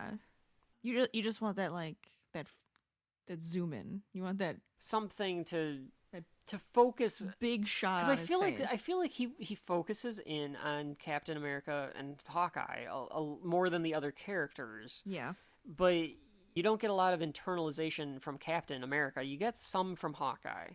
Sure. Yeah. Hank Pym runs in and his face. Yes. I hate it. We'll say that in a second. Hank Pym runs in and he's yelling to tell Tony to tell him what happened, tell him what he did. because he's pissed off, and of course he's full of rage, and he needs to take it out on somebody. Yeah, he's not. He might own up to it in private, but he's going to blame it on somebody else. Yeah, sort of. Yep. So he's telling him that. So he goes like he was drunk, and he went all crazy, and he tried to kill the Latvian ambassador in front of the world leaders, and before Tony can say anything, he's like, I wasn't drunk. This is where you get the frame that you really love, Rachel. It's this weird ass picture of Hank Pym. Yeah, with something's off about this. I think it's his model. mouth. Yeah, it's his mouth. These it's too teeth. big. It's like he's showing all of his teeth. It's like he's dislodging his jaw. It's like, why? How are you showing all of your teeth, sir? Something's wrong with your lips. Something's wrong with your face. What's wrong with his face? Tony says that he hasn't had a drink in forever. He wasn't drunk. He doesn't know what's going on. He thinks that it's connected to something that whatever happened in the mansion. And he's saying, like, I think they're connected. And Hank's like, hey, I created Ultron, and I'll stand up, like, and I'll take responsibility for that, but you can't even take responsibility for this. And he's like, you don't believe me. He's like, do any of you others believe me? And they all kind of look at him for a second. And Steve and Falcon are like, Steve says, I believe you. And Falcon says, man says what the man says, I believe you. And Hawkeye, being Hawkeye is skeptical. Yes. And being Hawkeye, he's like, well, my dad was an alcoholic. Yeah, he knows his vices. So he's just like, well. And he's like, I don't know. You're a little wobbly right now, and I don't know what to say. So he gets a little pissed. Tony does. And he's like, look, man, I'm not judging. We'll deal with this together. And he's like, fuck you. So, yep, I mean, he doesn't actually say that, but that's kind of what he's saying. He might as well have. And he's like, look, I have been financially supporting the Avengers this whole time, and this is the kind of support I get. So he takes off. Yeah. And the Hawkeye's like, Cap, I didn't mean that he should, like, leave. And he's like, no. Fuck you guys. I'm going home. Yep. And he does. He leaves. So Tony just leaves. And Captain America's like, just give him a minute, he'll get it together. Captain America's like, I believe him. And Hank's like, well, that's you. So which is also, that just sounds like a very Hank thing to say. Yeah. Like, yeah, of course you would do that. And he wants to show him the video and, like, show the proof and everything. And it's just kind of like, well, I still believe him. Like, like, something's going on. Something weird is happening. I'll believe him right now. As this is happening, they get another alert from their pagers, which look like, you know what they look like? Like, you can see it in Cap and Falcon's hand here. They look like the thing when you're at, like, a Chili's. When you go to a restaurant and they the hand you the thing and you can, like, walk ready. outside or go sit somewhere. And it buzzes and it lights up with, like, little red dots. That's what it looks like. Yep, that's exactly what it looks like. Oh my god, that's hilarious. I got all of these things from an Applebee's down. And it shut down. There were a bunch of leftovers, so I'm just getting us all them. I put a little screen on it so that it's... I put a big A for Avengers. It's a big A on it. Yeah. This isn't your best work here, Tony. Well, it was... I work with whatever I get. I didn't want to come up with something terribly important here. It's fine. It does the job. I'm on a budget here, people. I'm the Secretary of Defense now. So they're telling him, like, hey, you think what you gotta think. We're gonna go back to the mansion. And they fly the Quinjet in there. Rachel, okay, I get it. I get that they're parking across the street. They're parking in Central Park, so they're not parking in the middle of this zone that's been bombed 3 times. Right. Why the fuck are there people having picnics and walking their dog in this park? There's smoldering wreckage across the street. Yeah, you're right. That is weird. I feel it's like a little weird. I feel like the whole surrounding area would have been quarantined off by S.H.I.E.L.D. Yes, they would have said stay in your homes. They would have said go home. They would have said, like... Especially when they haven't figured out what exactly happened Yes. yet. So, yeah, the picnic and, like, the walking... Yeah, that's weird. I just thought it was funny to see Oversight, that. I'd say. Now, at the same time... They could also be gawking. At this point, in the Marvel Universe, you're just used to this shit happening. Yeah, I think they're just used to it and they're gawking. Because they can see what's going on. Can you imagine living in Marvel Universe New York? I wouldn't. Why the fuck would you ever live in that city?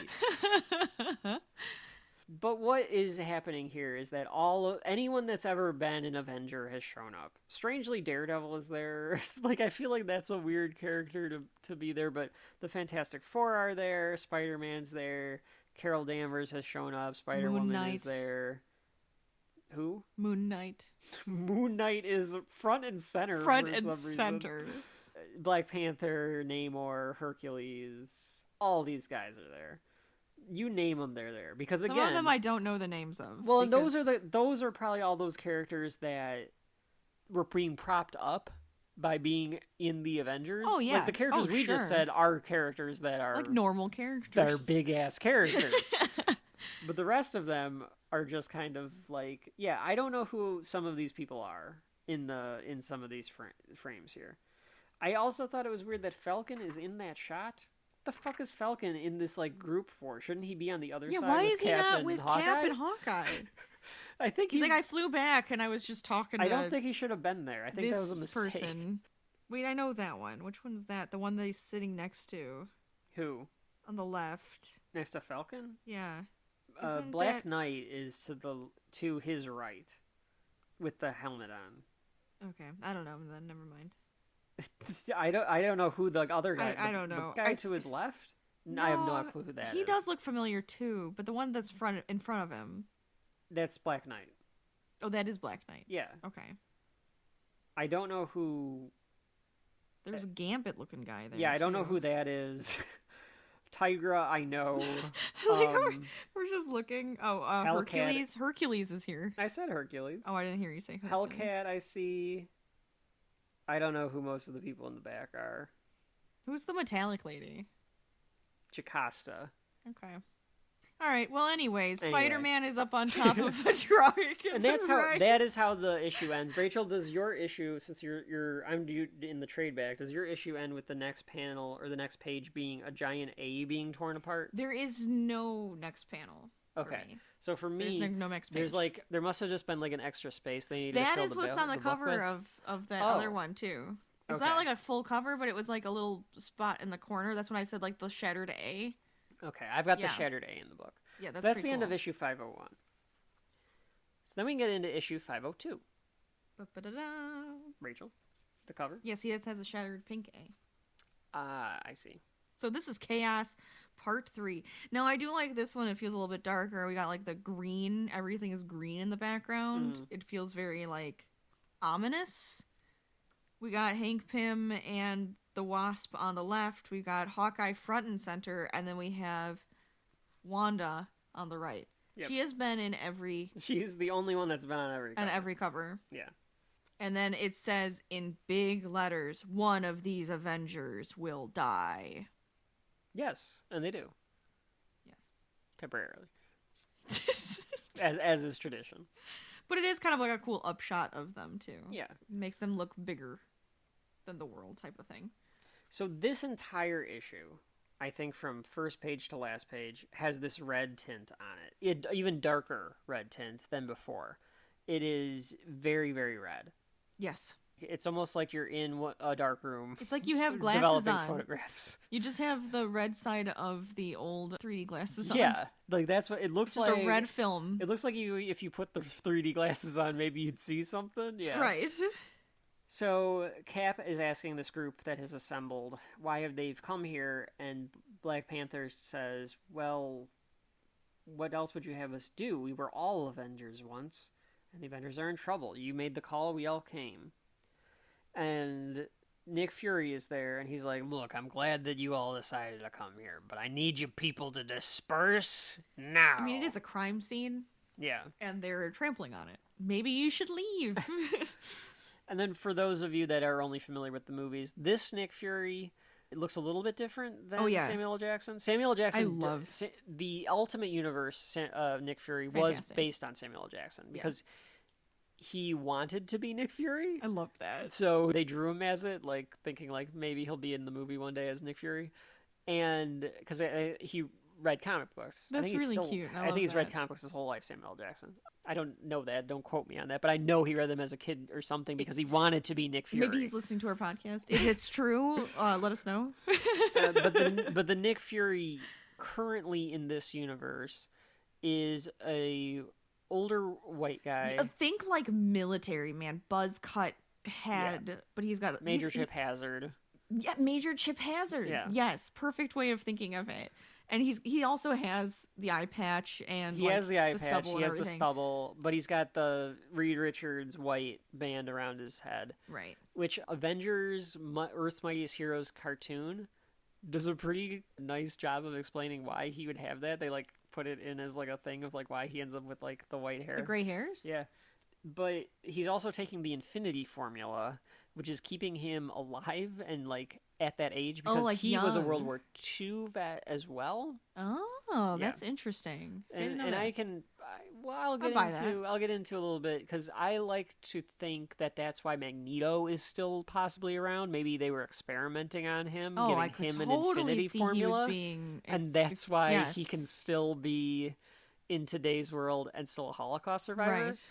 In fact, Marvel, if you're listening, just fucking retcon that so that we can still have him be a Holocaust survivor. Yeah, he's awesome, and he should stay that way because it's so powerful, and it makes sense of like his for everything that he does. Point, yes, his pathos. Yeah. Yes. I digress. So he's telling them that they all need to disperse, and he's just telling them like it doesn't matter. Like I know that there's like radiation in the atmosphere. We don't know how any of you people will react. We don't. And he's saying all this, and it's like, yes, that's right, Nick. So why are you letting people walk their dogs in Central Park? Yes. There should be like a 3-block radius, like shut down right now. Captain Marvel asks Captain America if Scott is really dead, and Cap is hesitant to say it, but he says yes, and she gives him a hug. I'm assuming she's like crying on his shoulder kind of thing. I assume that she's kind of doing she's giving him an empathetic hug, but also wanting one herself. Right. And he tells everyone that like, hey, I appreciate that you're all here, but Nick's right. Or Fury. I guess I keep calling him Nick. Fury's right. And they're like, hey, you want some more bad news? Are they just going live with the thing that Tony did? Yeah. So the thing that's going live is the chief of staff for the president has unanimous and the United Nations on this very strange looking cell phone of what they thought a futuristic cell phone would look like in 2004. I love it. It's like the clamshell thing from It Follows. To me, it looks like just one of those like mirrors, like old time like mirrors that women like keep in their pocket. Yeah, that's what it looks like. And but it's got like some weird doodads on extra, but that's what it is. It's just like a mirror, pocket mirror. So the Secretary of State, the Chief of Staff has said that the United Nations unanimously voted to disavow its relationship with the Avengers, and then they're also, of course, lost the Secretary of Defense role. So again, Bendis is like, we're getting rid of all of this stuff, that like holds them back from being grounded, because like they're representatives of the United Nations and all. Like this is I think he's pretty much saying you're giving them too much power. Yeah, you're giving them too much power, and they don't deserve this much power. And they're all mad, and they're like, how could they do this? And in particular, Hawkeye's pissed. Hawkeye's like, they sold us out. All we've done for them, and at our worst moment, sold us out. And Captain America's trying to defend them. And Hawkeye's like, listen, Cap, all due respect, but we should never have been involved with them in the first place. I think they made themselves Hawkeye. Yeah. It's Hawkeye really saying, like, he's saying everything that they want to they're saying, like, get rid of. We need to get rid of all this. Yes. There's too much bureaucracy. We're the guys people can count on because they can't count on anything else. And if I'm mad about anything, it's that I knew this was coming. These fucking suits kind of thing. And even Falcon is like, no, Hawkeye's right. People have died, and they just kind of use this as an excuse to kind of get rid of us. So as this is happening, this Kree ship, I think, emerges from the sky. Yes. It looks like a giant Tic Tac. It's interesting. It's weird. They have a bunch of little bat ships, and then they have like this oddly shaped ship that comes in. Yes. And Fury is like, hey, helicarrier, there's this like thing in the sky. And this should have been kind of a clue, because the helicarrier is like, there's nothing there. There's nothing on radar. We don't know what you're talking about. Right. And Fury's like, look out the fucking window. And they do, and they're like, holy shit! Yeah. What the hell is this?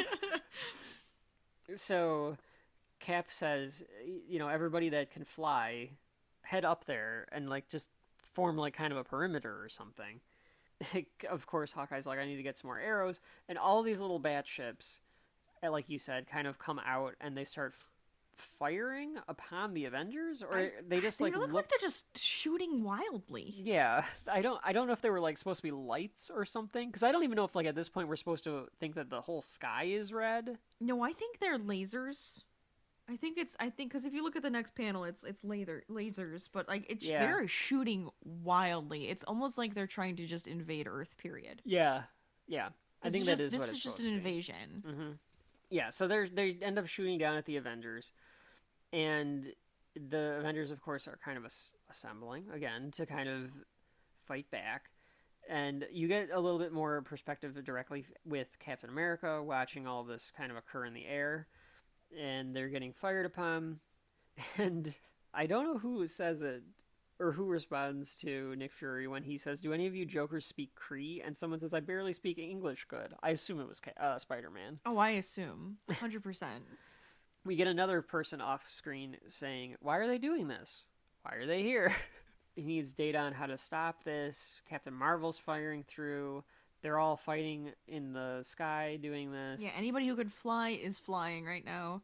One of the ships gets thrown to the ground by Wonder Man, and Hercules pulls out the guy, the pilot that was in there, and he's firing at them, then speaking in Kree so they can't understand what's going on, because Hercules was like, tell us what's going on. He's like asking, like, you gotta tell us a little bit before you just start shooting.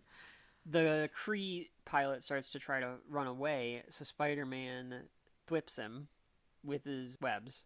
Right. And he grabs him by the legs, and the guy kind of trips up, and as he's like shooting backwards as he's getting tripped up, he gets hit in the head. He falls into Cap's shield. Yeah. So Captain, of course, in his usual ways, like, "You mind telling me what this is about, soldier?" So as this battle is happening, Quasar gets hit by a beam. Yes. Too. So probably dead. Well, I think he's probably okay. Hurt? He's probably hurt. I don't know who Quasar is. I don't know. They Falcon was worried. Falcon was worried. So Fury and Rogers are both kind of like, "Tell us what you like, why you're doing this." And they're like, we know you can speak English because you're a Kree, so do it. And he says, "We have come to remove you from the history books of the great Kree culture." And Cap's like, "Why now?" And they say, "It was foretold by the Supreme Intelligence that this day and time would come. This is the end of the Avengers, and the Kree have arrived, so it will be so. You will die by the hand of those you betrayed." And it's like, what do you mean, betray? Yeah, like, how did we betray you? And then they just, like, evaporate into the air. Yeah, like, it's not like, it's almost like they teleport, but I think more like... No, well, he looks like he's evaporating into the air, and then a bunch of them pop out. So, are they... I think it's supposed to be like, reality has changed. Okay. She's changing it. Yeah. She's changing it so that they're all just fighting on the ground now. Yeah. That makes sense, because it's just like a beam me up, Scotty, while you beam down everybody else. Yeah. And then they're fighting all of a sudden. It just happens. Yeah, so now all of these Kree are invaded. Because it's like this bright blue light, so it's like a huge juxtaposition. Yeah, and the one that Cap was holding is gone, to your point. Exactly, he like evaporates away. Yeah.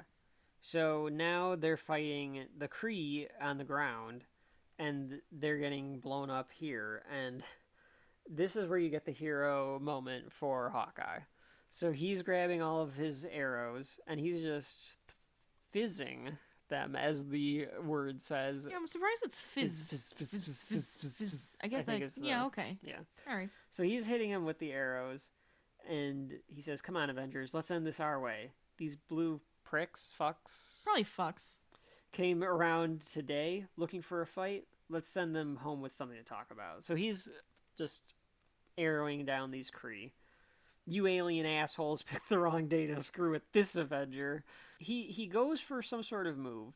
He gets nailed in the back by one of these lasers, and his back is on fire. Yes, it's on fire. And he's like, I need some help here. Black Widow, who's now here as well, is like, Hawkeye. And again, you see Hawkeye looks up, looks at them, who, of course, those are probably two of his favored people on the team. Exactly. And then he grabs one of the Kree. He says, not like this. Not like this. He turns into Switch from The Matrix. Not like this. He grabs this like jetpack that one of the Kree must have. Yeah. Flies... I think he like is holding onto the Kree and hits the jetpack to go up. Yeah.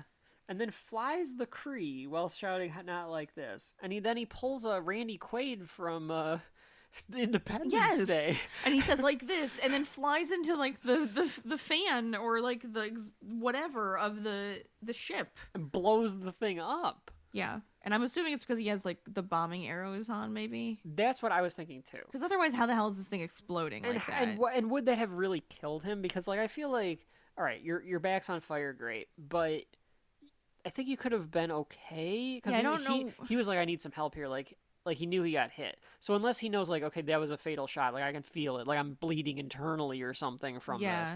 So he decides like I'm going out my way. And he blows up the ship and, of course, blows himself up. So Hawkeye is now dead. Could be a good way for him to go out in the MCU. If he wants to go out, yeah. Yeah. I'd be okay with him. Can he, like, not even walk anymore after that, like, accident that he got in? I think he is going through, like, rehab and stuff. I don't know if he's fully, like... Yeah. Unable to walk, but I do think he is having issues and it's going to take a long time. Yeah, that's what I'm saying. I think, like, he really... I didn't even think about that. Yeah. So I mean, they're maybe they'll retcon. But he could also just become the guy something. In the chair. Yeah, he's got the girl now too. Right. I mean, they brought Kate Bishop in, so they should be okay. So if he wants to keep being in the MCU, he could, or he can go out his way and then just boom. Yeah. So the ship explodes and it crashes down to Earth, and they all look shocked. In particular, Captain America and Black Widow, furious shouting, and this is when you get the titular Avengers Assemble from Captain America, and they start fighting the Kree on the ground, and dun dun dun dun. Oh, but they're gone. Oh, yeah, they vanish, and all the ships fly away. And the fighting is done. So they're all like, "What just happened?" And Carol tries to chase after them, and Wonder Man chases after them too.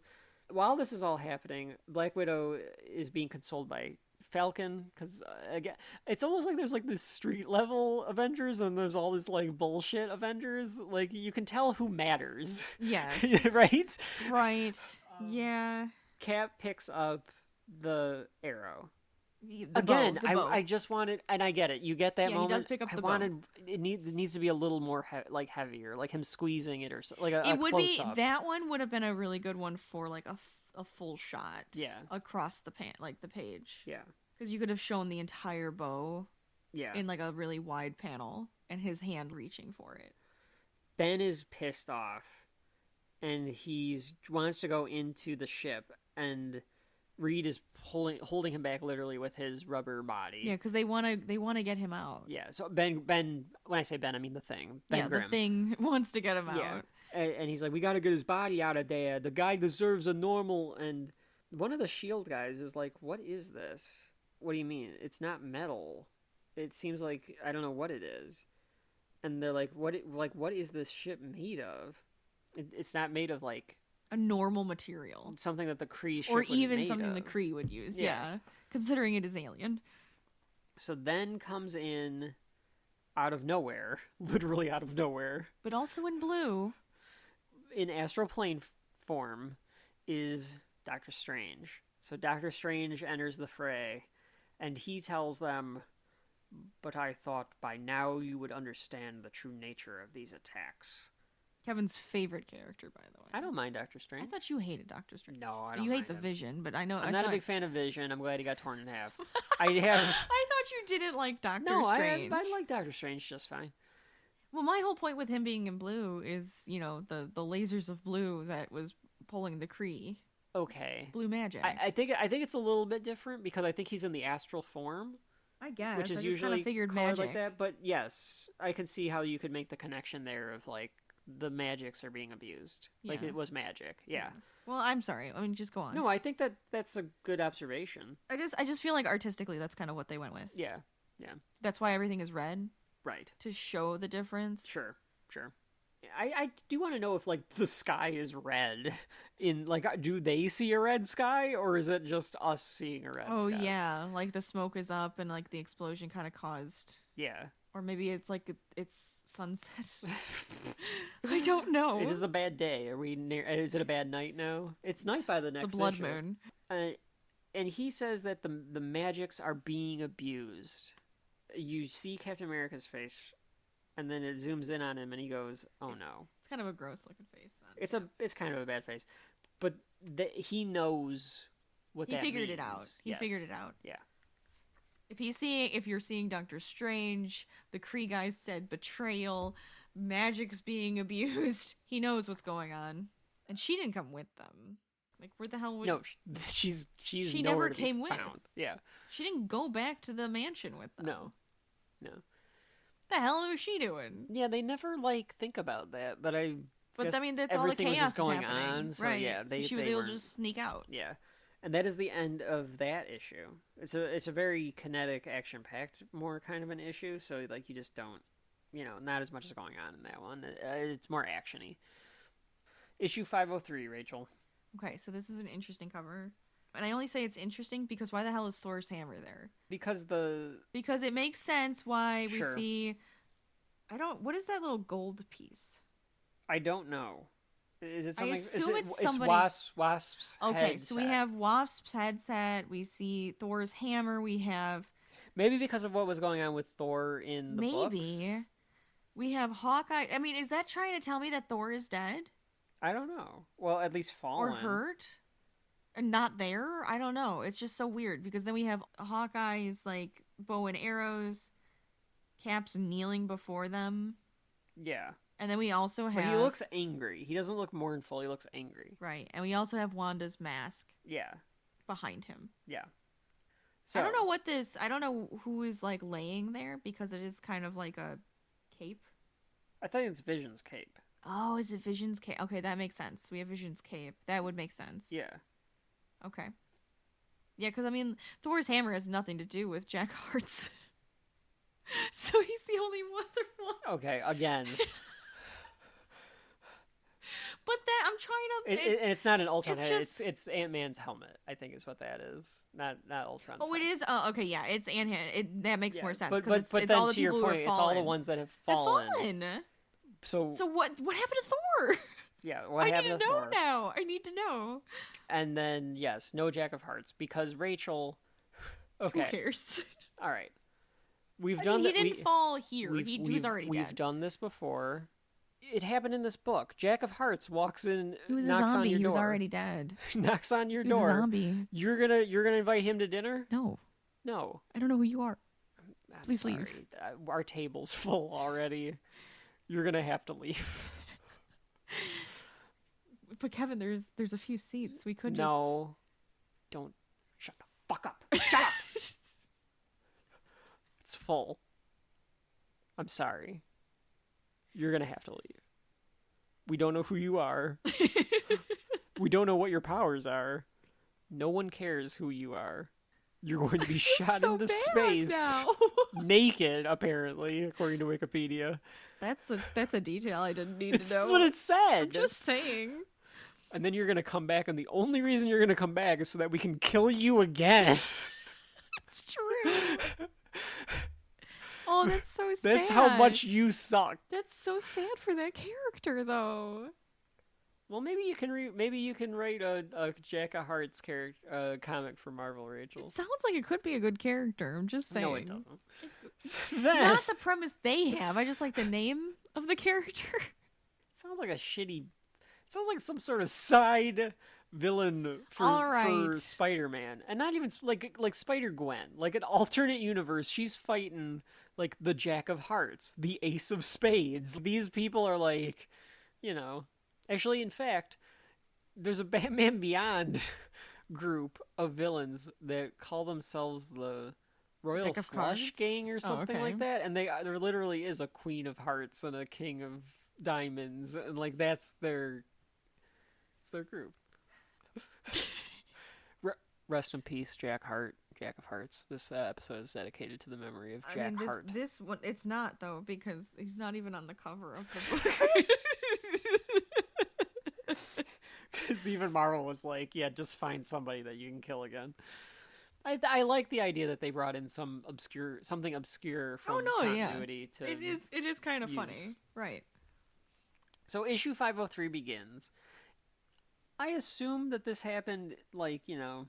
Well, it says then. It's then. It's an Avengers off day from the past. Yeah. What I've always wanted in my headcanon, if I rewrote the Marvel Universe, what would happen is they would go on a bunch of adventures, and they go on enough adventures that they kind of get rid of most of the threats. Sure. So there's a lot of downtime.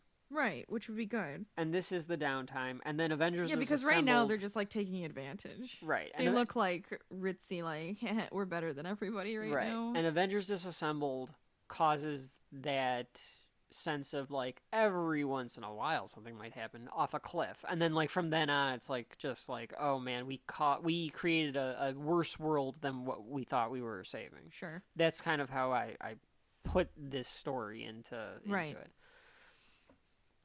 So, we start off at the mansion in the past. At the pool. On a summer day in New York, apparently. Yeah, we're at the pool. Janet and Wanda are sun-tanning at the pool. They're lounging. Hawkeye's doing some... Target practice, thank you, on the other side. And they're talking about how Janet had a bit of a scare. Wanda's like, what do you mean? And she's like, don't speak too loudly. It's just, you know, my monthly friend came a bit late. Wanda's like, you thought you were pregnant? And Janet's like, shh, I'm not. I just thought I was. Right. Janet looks like a fucking idiot in the whole thing because Rachel, all the chaos that's about to be caused over the next decade of Marvel Comics is because Janet Van Dyne couldn't shut her fucking mouth. It's very true. It's very true. It's this moment. We are being told the moment, and it is kind of her fault. I mean, ultimately, it is the Avengers' I was going to say, ultimately, I kind of agree with Wanda. And I'll get to that, but, like, Janet, shut the fuck up. But she's saying that she thought that she was pregnant because she thought she missed her period, but she was just late. Right. And she really freaked out, and she was like, the last thing I need right now is a little Clint Barton running around. So apparently she slept having with an affair Clint. with Clint. Yep, so that happened. At this point, even, like, she waves at Clint, and, like, Clint's like, hey. Whatever. Because Wanda's like, are you two seeing each other? And they're like, no, we never have any conversations about feelings or anything. But she's like, can you imagine me with a kid? Like, a kid could grow up normal in this environment. Avengers should not have kids. Superheroes should not have kids. That should be a rule. And you thought that you could have two.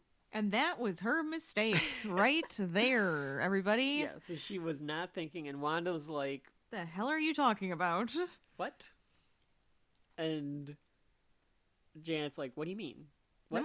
Never mind. You have to pee. I have to pee. You know what? I have to pee. I'm going to go. I've got a bunch of margaritas in this New York sun, and I just am yeah, gonna and leave. she just, like, runs away. No, in the comics, and even in, like, the cartoon, the one that I like from 2009, something like that, Avengers Earth's Mightiest Heroes, Janet's a little ditzy.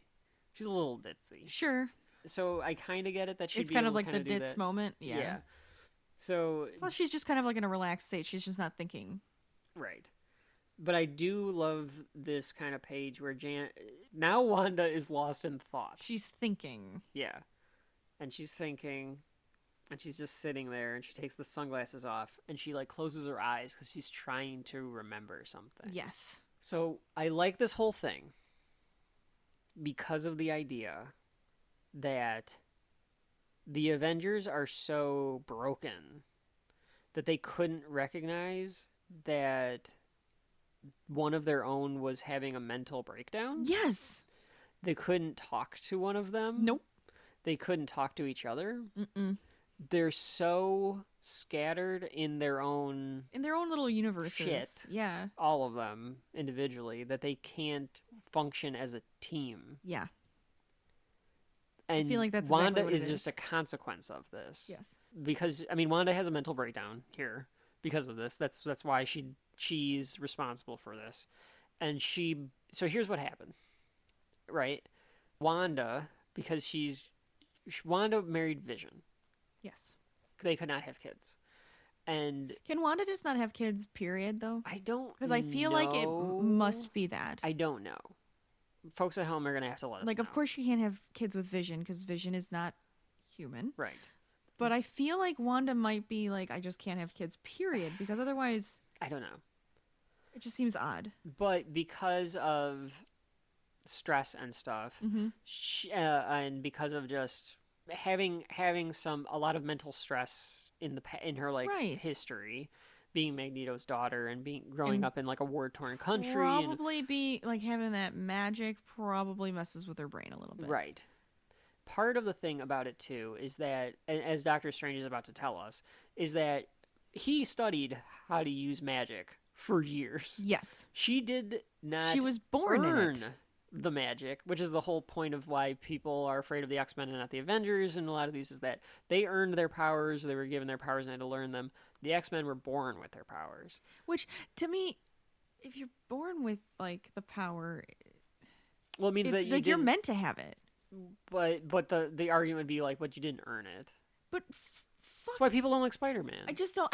feel like that. Fuck that. Like, you didn't earn the. I'm things not saying that I agree with it. Bullshit. I'm saying that's. Well, I'm sorry. I'm just on the sides of the mutants. Okay.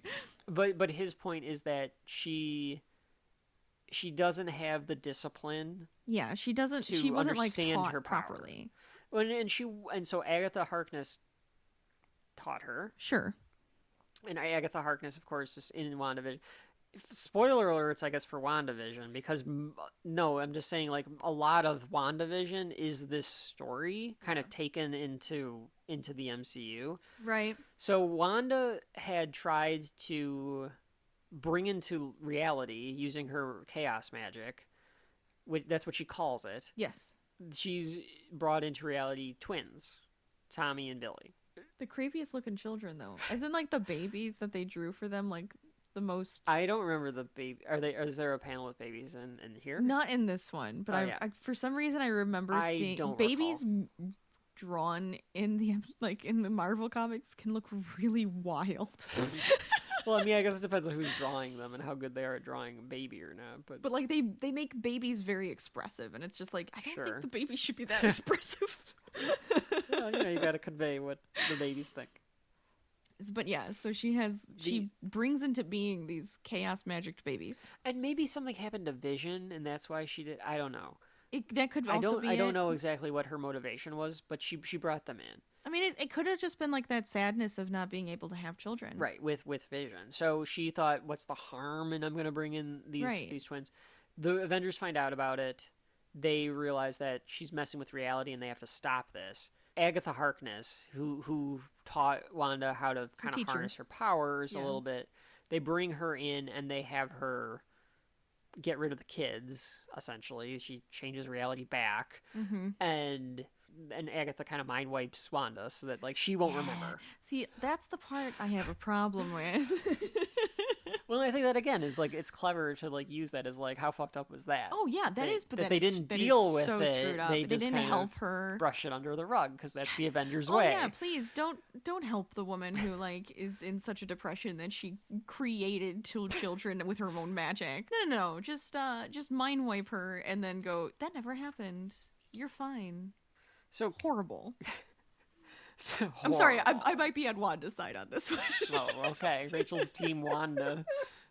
Well, I just think that was a shitty thing to do. Kill all of the Avengers. Kill them all. Fuck 'em. Kill them all. So Doctor Strange explains that he's cloaked the area from magic forces. So, like, part of the reason why they probably vanished too was that he was like that he came in and like put like a little bubble. Yeah, so that he can kind of explain this to him. And he's like, "Look, I'm sorry about this, but who do you think has the ability to do this?" And then we get a shot of, or a scene of Wanda going into Agatha Harkness's home. And Agatha is there and like, oh, we haven't seen each other in a long time. And Wanda just goes, why do people think I have 2 children? You know what? Fair. Just jump right in. She doesn't feel like dealing with not semantics. She doesn't feel like dealing with small talk. Small talk. Yeah. And Agatha kind of like trips her like oh crap. Oh god, I wasn't down. Expecting that. Okay. Yeah. And she's like, where are my children? I think Agatha was going to handle it right because she's like, look, sit down, Wanda. Yeah, she was going to try to help her. Do you think, though? Or do you think she was just going to kind of... Mind wipe her again? Yeah. Yeah. I don't know. It's hard to say. I feel like she probably would talk to her about it and then mind wipe her. You know what I mean? Yeah. Like, well, I'll try talking to her, but I know it's not going to work, so I'll end up having to mind wipe her again. Mm-hmm. Like, maybe she's done this already. Mm-hmm. Agatha's like, sit down, Wanda. We'll have a nice... And Wanda freaks the fuck out and is like, where are my children? We go back to the now. Yeah. And Captain America has clearly said, like, it was Wanda. Carol was like, there's no way it was Wanda. It can't have been Wanda.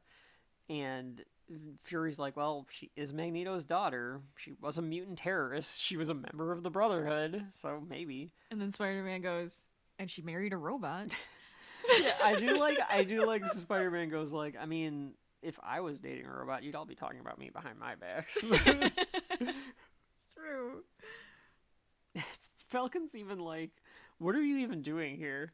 To Spider-Man, and Spider-Man goes, I was helping with the aliens a second ago. Why are you mad at me? Like, I was helping. So Bendis very good at writing Spider-Man dialogue. Yes. So they're like, well, what is the deal here? And Falcon's like, well, Wanda's life has had a lot of misfortune, but nothing that would suggest she was capable of this. And somebody says, even if you include having to her children, and that was sad. And Strange is like, who is that? She's got like yellow glasses no fucking on. clue who that is. These yellow goggles. I don't know who that is. And Strange is like, did something happen to her children? He doesn't know what they did. I can't believe they didn't. Yeah, again, I cannot they're believe terrible that they didn't at bring this. Strange in. Why wouldn't you have had Strange help? Strange is like amazing at magic. Why wouldn't you have had He's him literally the Sorcerer Supreme. It's like, I get that you had Agatha there, but, you know, maybe bring in another one just in case, because considering Wanda has the ability to change reality. A little dark, too. Like, she's kind of on the black magic side of things. Yeah. Maybe have the other side there, too, just in case. So Hank McCoy is there because he was an Avenger. Yeah, he just popped out of the blue, though. Like, he wasn't in, like, any of the other I don't know where panels. he came in. He's just there suddenly. And he says that she conjured them into existence. They weren't actually real. She created them with her hex powers. She willed them into existence. And she's like, she tricked herself into giving birth to them, but they didn't really exist. And then they explained that Agatha figured out who they were, so she erased them. And Doctor Strange is like, the hell is wrong with you people? Why was I not told about this? And this is where she explains that, like, her hex powers aren't, like, you know, aren't natural. Chaos magic isn't real. Like, it shouldn't be something. It shouldn't be chaotic. Yeah. The thing is that it shouldn't be chaotic. She calls it chaos magic because she doesn't really understand how to control it. She just kind of lets it happen, which makes it chaotic to her. And with the magic, with what it is, it should be control and controllable. And Cap just understands, like, this is, you know, that she obviously did this because, like, it just zooms in on him going, like, yeah, like, she's had problems controlling this in the past too. Right. And not Captain Marvel at this point, Ms. Marvel. Yeah, she's Ms. Marvel right now. Yeah. I know you called her Captain Marvel before, but I'm sorry. Captain Marvel, Ms. Ms. Marvel, Carol Danvers. It's Carol Danvers.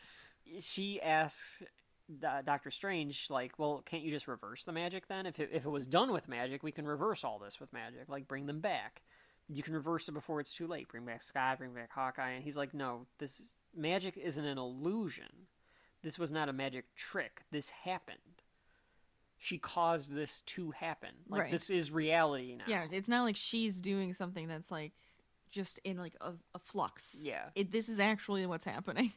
She was always way too limited to be able to do this with her hex powers. Like, her hex powers, like, she shouldn't have been able to do this. And this is where Carol's like, oh, well, she was calling this, like, chaos magic. Mm-hmm. And this is, again, where Strange is like, what the hell are you people talking about? Like, none of this... Like, how have I not known any of this? How am I not being a part of any of this? This is ridiculous. Falcon's like, well, Carol, she's the only one of us that's not here.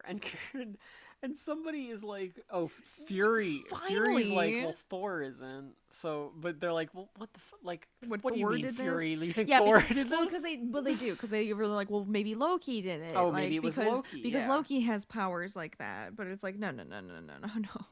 Hold on a second. Let me bring you back to the real world here. Like, this is Strange. And he's just like, it's Wanda.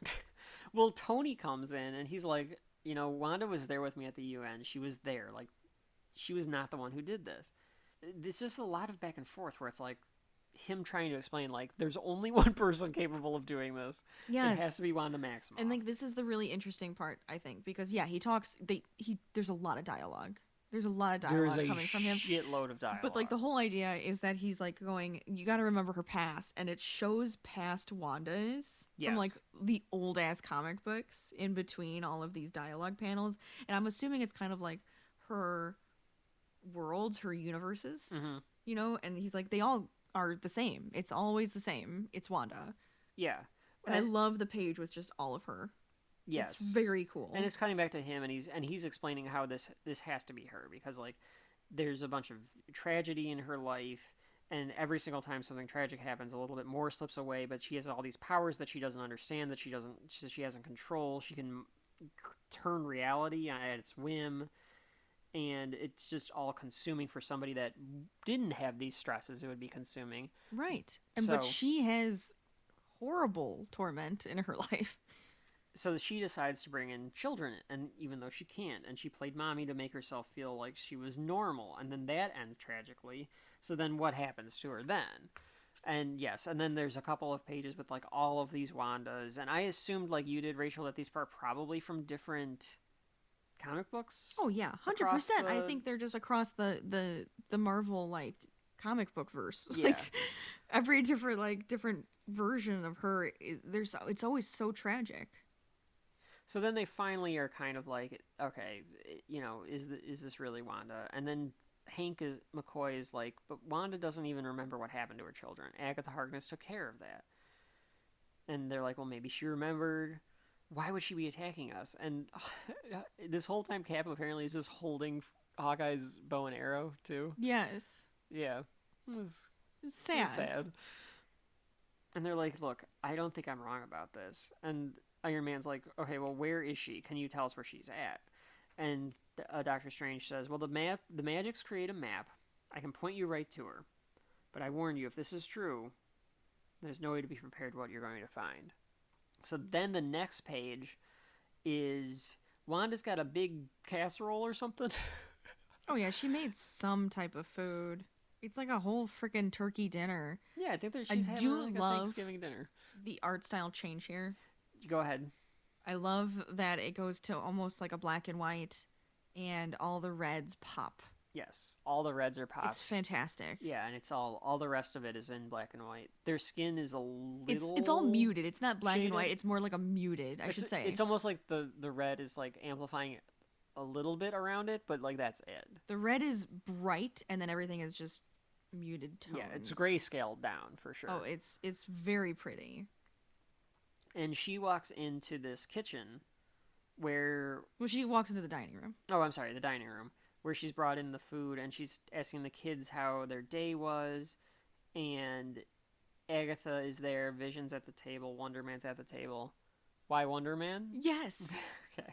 I'm glad you knew I was going to ask that. Why is Wonder Man there? I think they were very close. I can't remember like a brother almost? I can't remember if they dated or if it was just kind of like that kind of a relationship or what, but I know that they were close. Like that was always a thing. Okay. Because, like, she could have had her brother there. Like... Yes, Pietro not being there is kind of weird. Anyways. So... And then her two twins, who are, like, preteens? Yes, they're, like, 10 years old or so. The only other thing I can think of, Rachel, is if she's pulling Wonder Man into this... This is in their heads. This all ends up being in Captain America's head. Or he's in her head. Because Strange kind of helped her. It's not that it's in their head, but this is a fake reality in whatever house they were in. Right. Right? I think so. So maybe because Wonder Man was around, she was able to pull him in, but Pietro was there fighting for a minute, but then he vanished. Was he there? He was in one panel at some point in this whole thing, which is very strange. Oh, that's even more interesting. I didn't notice him there. Which is why when this comes up, it's like, where did Pietro go? Right. Wonder Man is still weird to me, but I just don't know their relationship. Yep, I only know that from... There's a Uncanny Avengers story by Rick Remender. Yeah. Scarlet Witch and Wonder Man are in that. And I know like they had like a moment in that. You know, because like maybe she was... Yeah, there he is. Oh. So like where the hell did he go? That's so weird. So he really wasn't there. Vanished. He really wasn't there. She put him there. She put him there or she took him away? Ooh, yeah. Because she didn't want him to die. Oh. Fair point. Which could have been what happened. Fair point, yeah. But that's not in the book. No. That's our headcanon, but that's okay. She's telling the kids to behave, and then Captain America walks into the dining room, and he goes, Wanda? And Wanda looks like crazed back up at him like, shit, they found me. Well, she can't believe that he's there. Yeah. And Cap... who is grayscaled out, but you can kind of see the tinge of... You're right, the art style's nice. It's muted. Say muted, don't say grayscaled out. Oh, you're right. The word is muted. Okay. So Captain America's like, you know, let me help you. And this is where you find out who those mouths were. Because it actually was Billy and Tommy. It's the little twins in her head. Talking to each other in her head. Yeah. Going like, I told you that they were going to do this. We should have punished all of them. And they're like, stop it. And he's like, no. He... cares about mommy. He's one of the good ones. And they're like, no, there are no good... You know, they're like going back and forth like that. Like, should we punish Captain America or the angel and devil on her shoulder. Yeah. And Billy takes after her and Tommy takes more after Quicksilver. That makes sense. Tommy is more of a speedster and Wiccan is Billy. So yeah. Captain America's like, Wanda, these aren't your children. You don't have children. None of this is real. When he says, like, I hear you talking, I don't hear them talking, then all I could, like, when I read the next panel, I just, like, pictured it in her own words, like, her voice. Yeah. Like, saying the things that she sees them saying. You. Yeah.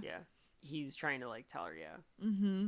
And then they're still going back and forth, like, shut up. And all I like, can hear is it's just Wanda saying it. Yeah. Wanda. I'm also wondering, are they just friends, or did they have a thing? Maybe they had a... Because maybe when they he says, you know, but... we've grown very close lately. Like, it was like that It that could have just line, been that they were bonding, too. But at the same time, I'm like... Maybe they had a thing. I just was like, did you have a thing? Yeah, like... you know, they're in that mansion together. Why not? Everybody seems to be doing everybody in that mansion. That mansion is disgusting.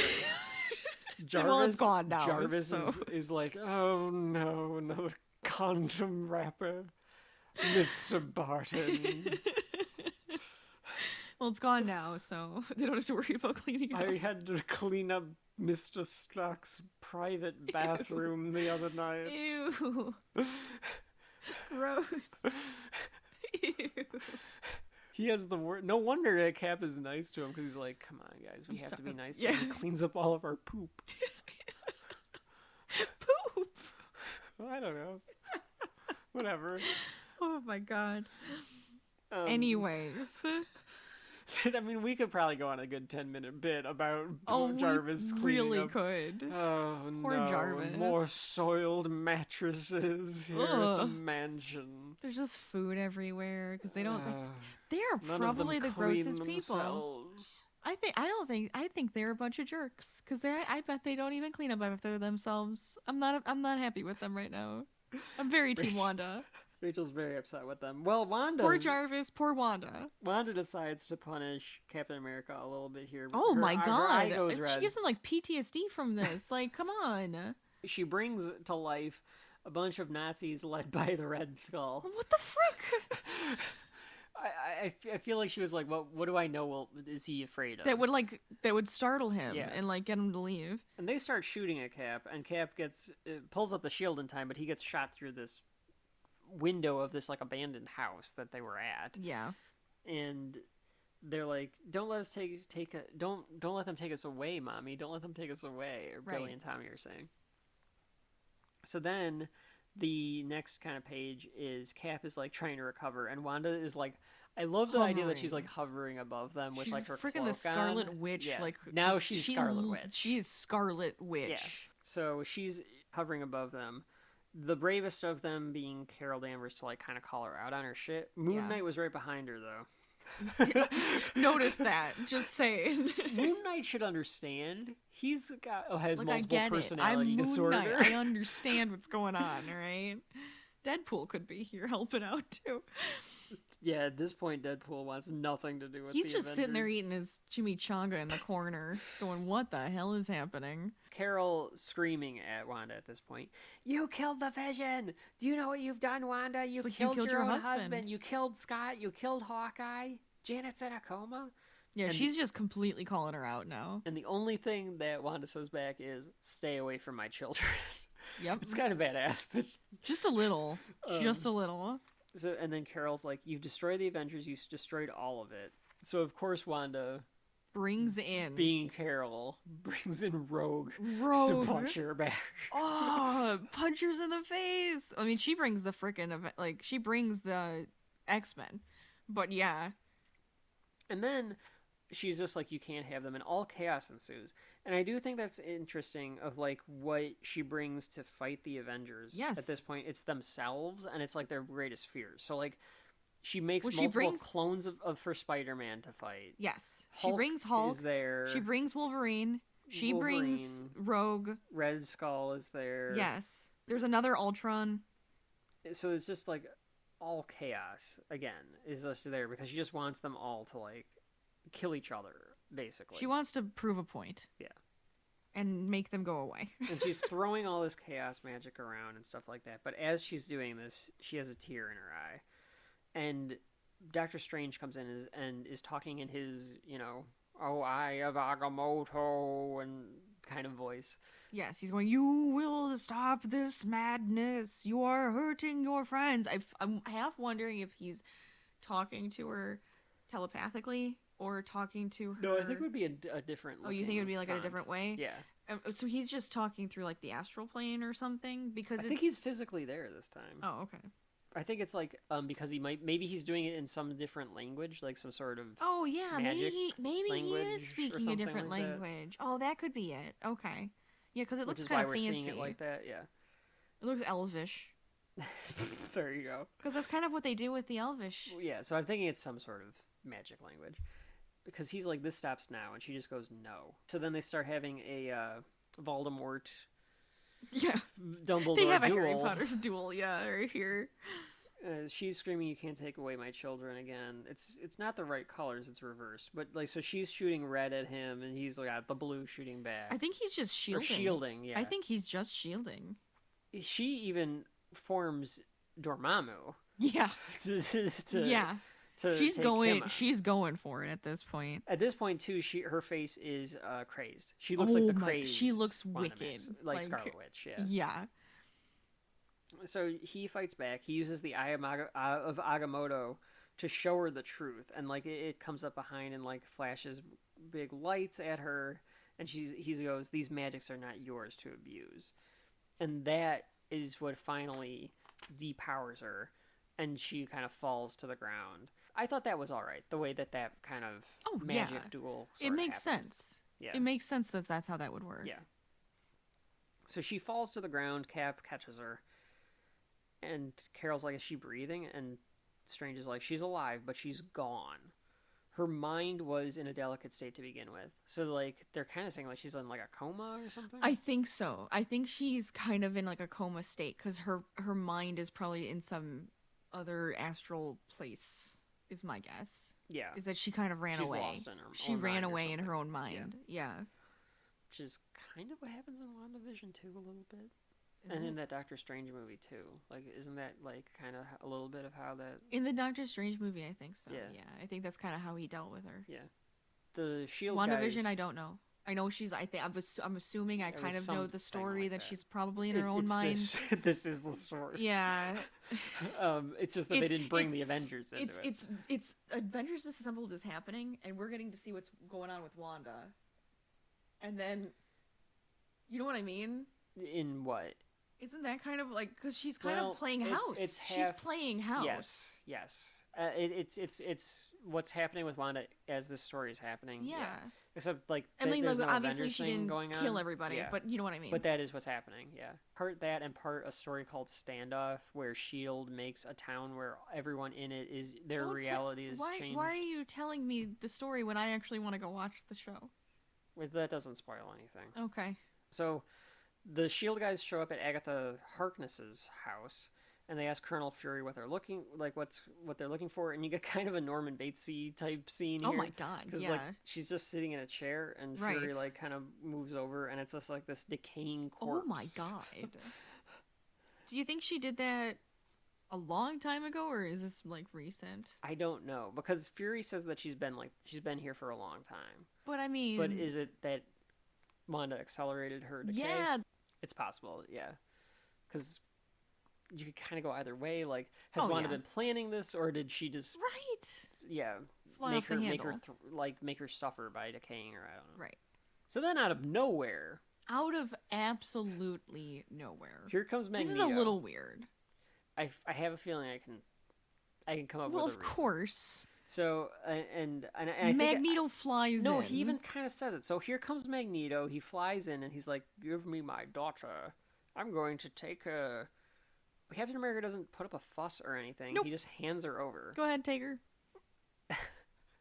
And then Magneto says, "Xavier was right. It was you." And then he says, "I failed you." And Fury's like, "Magneto, where are you taking her?" And he just kind of flies off with her. So my guess is what happened was Xavier was picking up like something he was wrong, picking up shit going on, and and he said it was told Wanda, and he Magneto goes, that it no, was no, it's not her, Yeah. it's not her. And then he went and he goes, it was you. Yeah. Sure, but why the hell did Doctor Strange just let him take her? Captain America lets him take her. But why is Doctor Strange not doing anything now that like? Is he like, oh I well, don't know. she's in a coma now? It's like you need because to we still need to get do to the stuff next for step her. of the story. I know.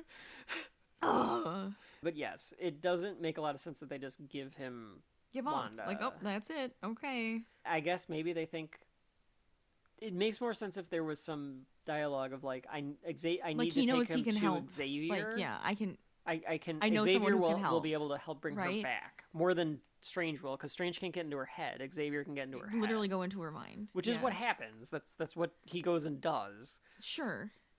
But it's like But they just kind of they just kind of. we don't have to deal with it anymore. Which, you know what, kind of feels like another sweep it under the rug thing. Like, yeah, just take her.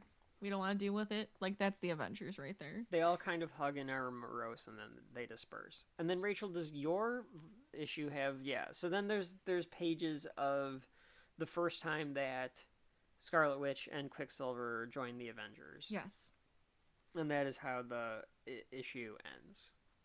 And then there is the finale issue, which is drawn by a bunch of different people that drew Avengers over the years. But not a lot happens in this finale issue. It's more of like an epilogue, a wrap-up for all the times of the Avengers. So, Rachel, do you have the finale? So the cover art of this one has the Fallen, I guess, right? We have Ant-Man, Yeah, I suppose. Hawkeye in the foreground. It's got other, like, Hank didn't Well, name to him. I think it's just maybe it was the general team at the time again. Yeah, it's probably just more character, right? Yeah. But I see our Captain Britain with Vision. Thor is on this one. Because he was part of the team. We got like a sexy Hulk. Yeah, she's in a sports bra for some reason. Why is she in a bra? I don't. It's okay. I'm not complaining about it. Of course you're not. But yeah, so I mean, the art and the cover just a feeling doesn't do anything for what's inside to me. Yeah. It doesn't always have to, but it's not. This isn't. But I like there's it when nothing it kind of particularly- ties somewhat. There's nothing particularly noteworthy about the cover either, though, for being like the finale of your. It does kind of ongoing feel run. like they drew all of these characters separately and just kind of mashed them together.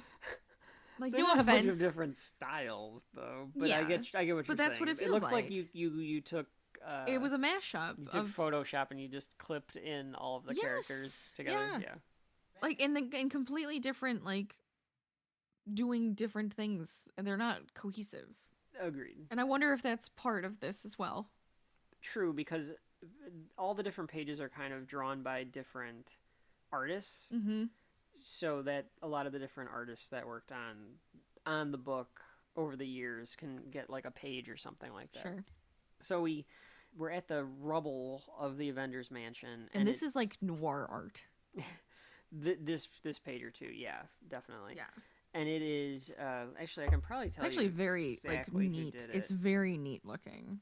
Avengers finale page 2 through 4 was Alex Maleev did the line, and Frank Marta did the color. Like, there's a ton of different artists that did like all of these as you kind of go through. Okay. So it's Hank and Janet, and they're talking about like how that Tony said that like he's gonna leave it. It's his. He's just gonna leave it almost like kind of as a memorial. Janet says, "What are you thinking, Dr. Pym?" And Hank says, "I don't want to say." And she kind of looks at him like, like, don't you think? Yeah, she does kind of have that look where she's like, kind of like, yeah, I know what you're thinking. So they're all kind of assembling a bit here to kind of mourn and kind of memorialize what happened here. Beast is... They are excited to see Janet, because Janet's okay. Yes, because she just got out of the hospital. Beast is talking about... Beast is kind of doing what I would usually do at one of these, where it's like you're telling stories about the guy. So he's like, Hawkeye could never agree with Cap. If Cap said, I love peanut butter, he'd be like, peanut butter sucks. Like, right. Jarvis is trying to clean in the rubble, and Cap's like... Poor Jarvis, man. Probably can stop doing that. Carol is happy to see Janet. They hug, and they're like, you could have called. And she was like, well, I've been doing a lot of sleeping, and I was in the hospital and stuff. Jennifer is there. Yes. In human form. Yes, she's completely de-hulked at this point. And just completely guilty and yeah. And saddened. Janet's like, why aren't you here as She-Hulk? Why are you here as Jennifer Walters? And she's like, I thought it would be in bad taste, considering like what I did. Right. And she's like, no one's mad at you for anything. And she's like, yeah, but I, did. And even Hank is like, the Vision was dead before you did right. what you did. You just kind of destroyed the body. It's okay. While everybody's like, well, Jennifer's gonna announce something, and Tony, being Tony, is like, look everybody. Like, he just completely oversteps everyone talking. Yep. And he's a windbag, so of course he talks for a while, and everyone's just staring at him. And eventually he just kind of says, hey, the stock price tumbled because of this. I can't afford to fund the Avengers anymore, so I'm not going to. Right. So we cannot do this anymore. We are going to have to break up the Avengers. He's just kind of like, hey, that's the way it is. And he's like, I'm going to make them declare this a landmark. All the tunnels are shielded off. Everything is going to just kind of be like, hey, this is here, but this is just a memorial. There's nothing else that there is to say about it. And Carol's like, I'm so mad at Wanda, and I'll never forgive her for this, which is going to come back to play. Which is like, okay. She just says she like hates her for what she's done. I guess. Yeah. And Janet even says like she would have forgiven you, and Carol's like, no, she wouldn't have. I mean, she didn't. She didn't forgive any of them. True. She held that against them, and she went after them. So then Quicksilver enters. Fine. Quicksilver enters and says like, no, she loved you. My sister loved you. She loved you, but you all betrayed her. That was in the comic. She said you betrayed me through a Kree, but she said it. Yeah. So Quicksilver comes in and says that he was on vacation in Greenland in a small rented cabin reading novels. Oh, thanks. Okay. Where the hell did that like, you were here for like 2 seconds. Oh, here we go. But we saw you that day. That was not me. So it must have been my sister. I told you. Mm-hmm. Yep. Mm-hmm. Okay. Pietros explains that Magneto took her and left the country, took her to see Charles Xavier, who's trying to repair her mind through some psychic techniques, and hoping that if this ever happens, she's never going to be the same again, even if she does recover, because she's going to be like, realize what she did. Oh, yeah, because it's like, oh, if there wasn't enough tragedy enough in your mind, let you in on a little secret that you just caused more tragedies. Right. Have fun with so that now it's one. going to be even worse, yeah. Ugh, it's awful for her. So he says that he came there to apologize. He wanted to, and then he can't finish it, and he just vanishes off. Carol wants to know where she is, though, because I think I think she's just like out for revenge right now. I think she like, just that's wants how she's to taking like it. slap her in the face, Yeah. just to get that like a good punch, you know, and just feel like, okay, now I feel better. And then she's like, do we know if she could have done something to Asgard? Because nobody knows where Thor is. They're like, well, it got all the way to the Kree. And then they're like, well, was it the Kree? And they're like, we don't even know who could have been a victim. We don't know exactly what happened that day at all. Which will come into play again with Wanda, what her reach could be and what kind of implications could be for the universe at large. Hank says, you know what's been eating me? I want to know what Wanda's overall plan was. I want to know why she killed some of us, but only hurt or embarrassed others. Destroyed some things and not others. How far was it going to go if she went all the way with it? Yeah, we kind of talked about this. Which we talked about, yeah. Yeah. Because, like, was she planning it? Did she snap? We don't really have, like, a sure answer. Right. I don't think we ever got an answer on that. Jennifer says she's done. She's going to quit. And I couldn't tell if she meant that she was quitting being done with the Avengers, or if she was also going to quit being She-Hulk. Maybe both. Maybe she'll, like, come back to being She-Hulk eventually, but she's definitely done with being an Avenger. Yeah. She's definitely done with being an Avenger. Yeah. I think she doesn't really have a choice on not being She-Hulk. Mm-hmm. So I think she can't just quit. Well, I that. meant, like, using her powers. I don't know if she has a full control on that. I mean, know that like, you're saying... stopping crime and stuff, like being a superhero. Oh, well, yeah. That's what I mean. Okay, fine. Like, fine. I with mean, great power comes great responsibility. Well, she's quitting, so she doesn't... There's one character that believes that. I'm just kidding. None of these fucking Avengers clearly believe it. They're all fucking each other in the mansion. Oh, God. Not this again. Hank and Janet explain that Hank took a fellowship at Oxford, so they're also going to quit. And they leave in a month. Rachel, this next panel of Carol is... What happened here? It's just an art style, but...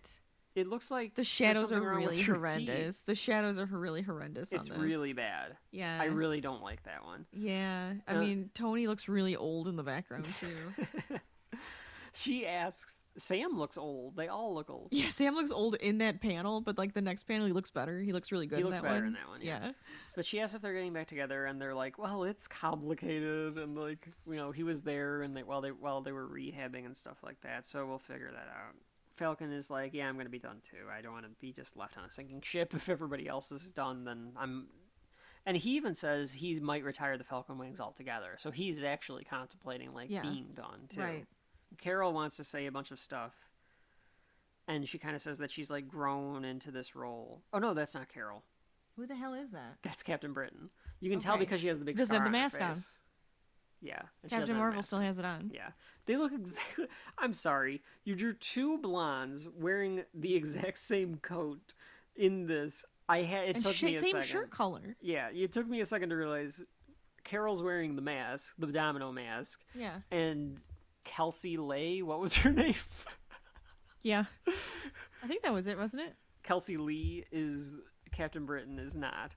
So she says that there was so much that the woman I am now doesn't even recognize the woman I was before I met you all, before I became Captain Britain.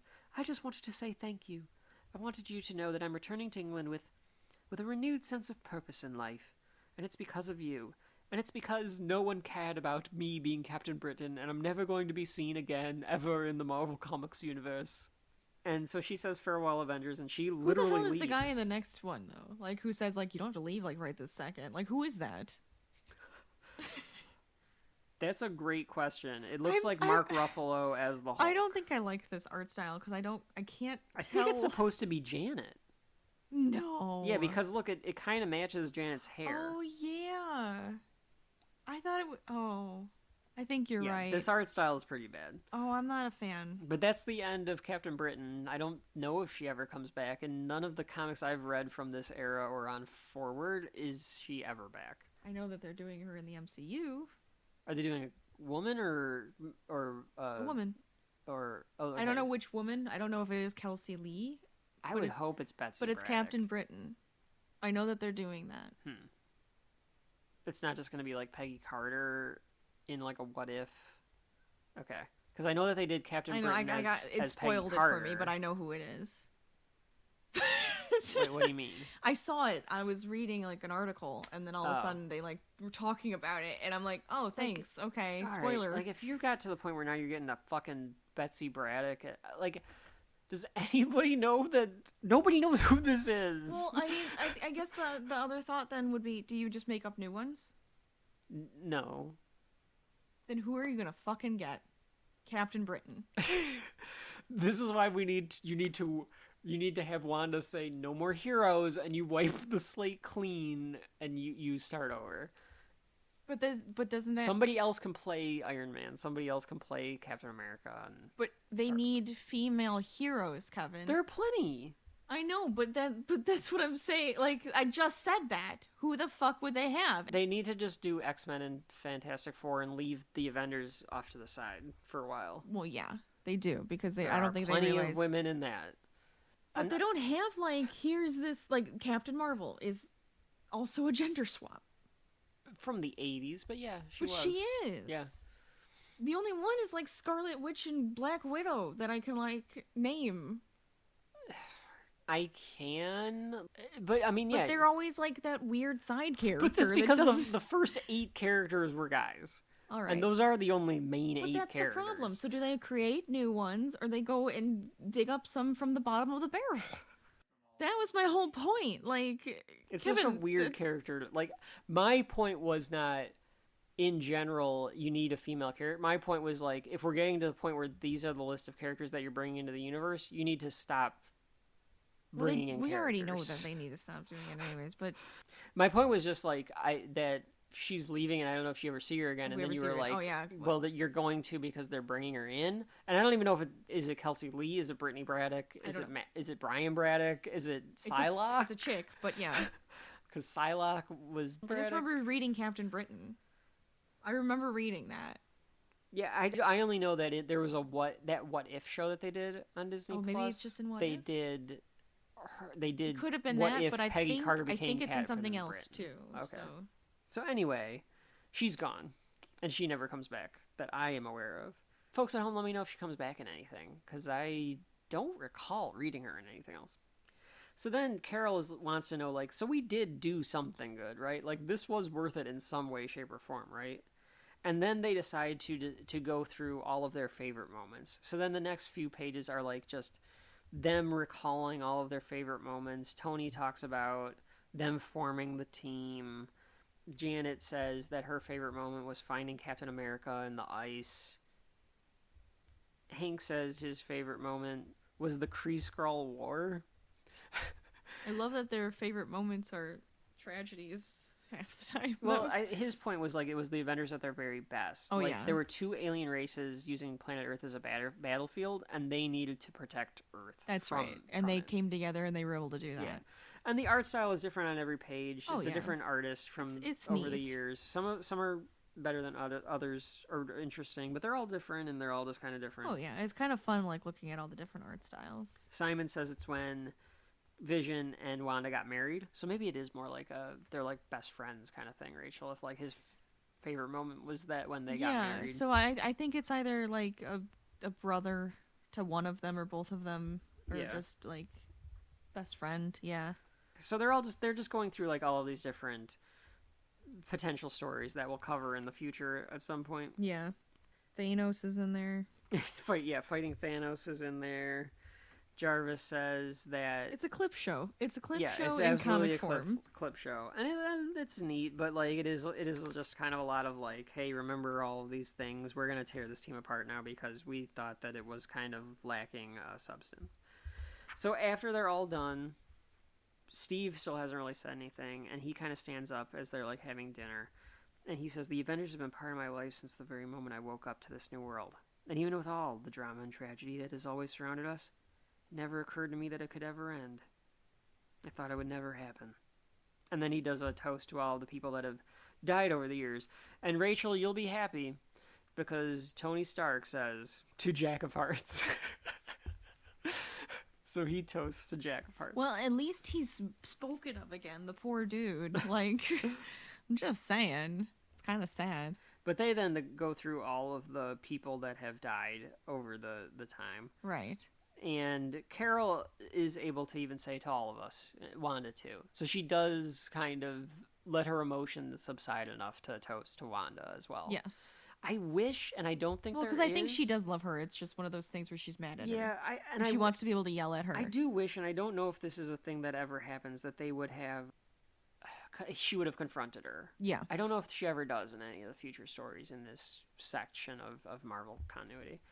But you look at some of the names that they say here, Rachel, and you can kind of tell how kind of D-list the Marvel Avengers teams were. You got Vision, sure. Marvel, sure. Mm-hmm. Jack of Hearts, yeah. Swordsman. Mockingbird was fine. Yellow Jacket. The other Yellow Jacket. Right. Dr. Druid. Whizzer. The Two-Gun Kid. Oh my god. That just sounds like a wrestler. Gilgamesh. Yeah, that's a weird one. Marina. Thunderstrike. Mm-hmm. A lot of garbage. A lot of garbage killed off. You called them characters, I call them garbage. They decide to kind of go up and they're like, we shouldn't let them leave, or we shouldn't keep them waiting any longer. And they were like, do you think anybody actually showed up for this like memorial, apparently? Right. And there's a bunch of people outside thanking the Avengers. Yes, with like a candlelight vigil. Yes. And pictures and flowers and everything. Yeah, which I'm sure would happen, but I'm sure there's another large section of people saying they almost destroyed New York because of an unstable member of that team. Right.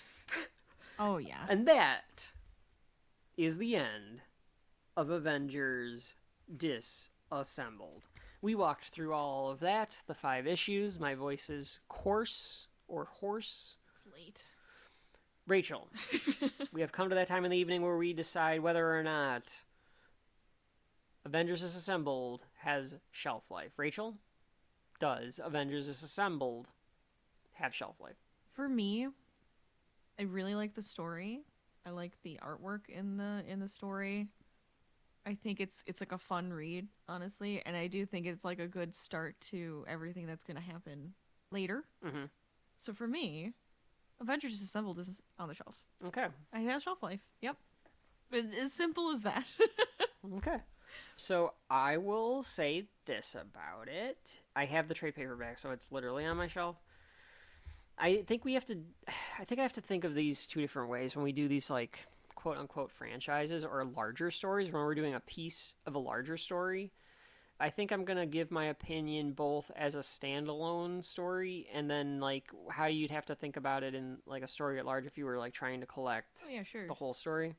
So because of the fact that like it is the beginning of the whole story, you'd have to probably say it would like be there with the shelf for if you like the rest of this, like you'd have to have this as part of like your collection. Sure. However, I think as an individual story, it's a bit lacking. Sure. It feels like a comic to me, though. It feels like a comic. I think it's missing a little substance to it.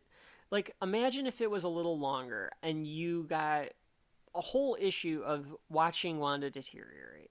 Or you got a little bit of backstory of, like, really seeing, nice. like, what she was going to do. Or, like, figuring out, like, any of that. Like, Having focusing on her a little bit. Yeah. Having a full issue for that would be really great. Yeah. So that is kind of lacking within this. Sure. And then, of course, there's the weird characters. But knowing the background to it, I like that the weird characters are in it.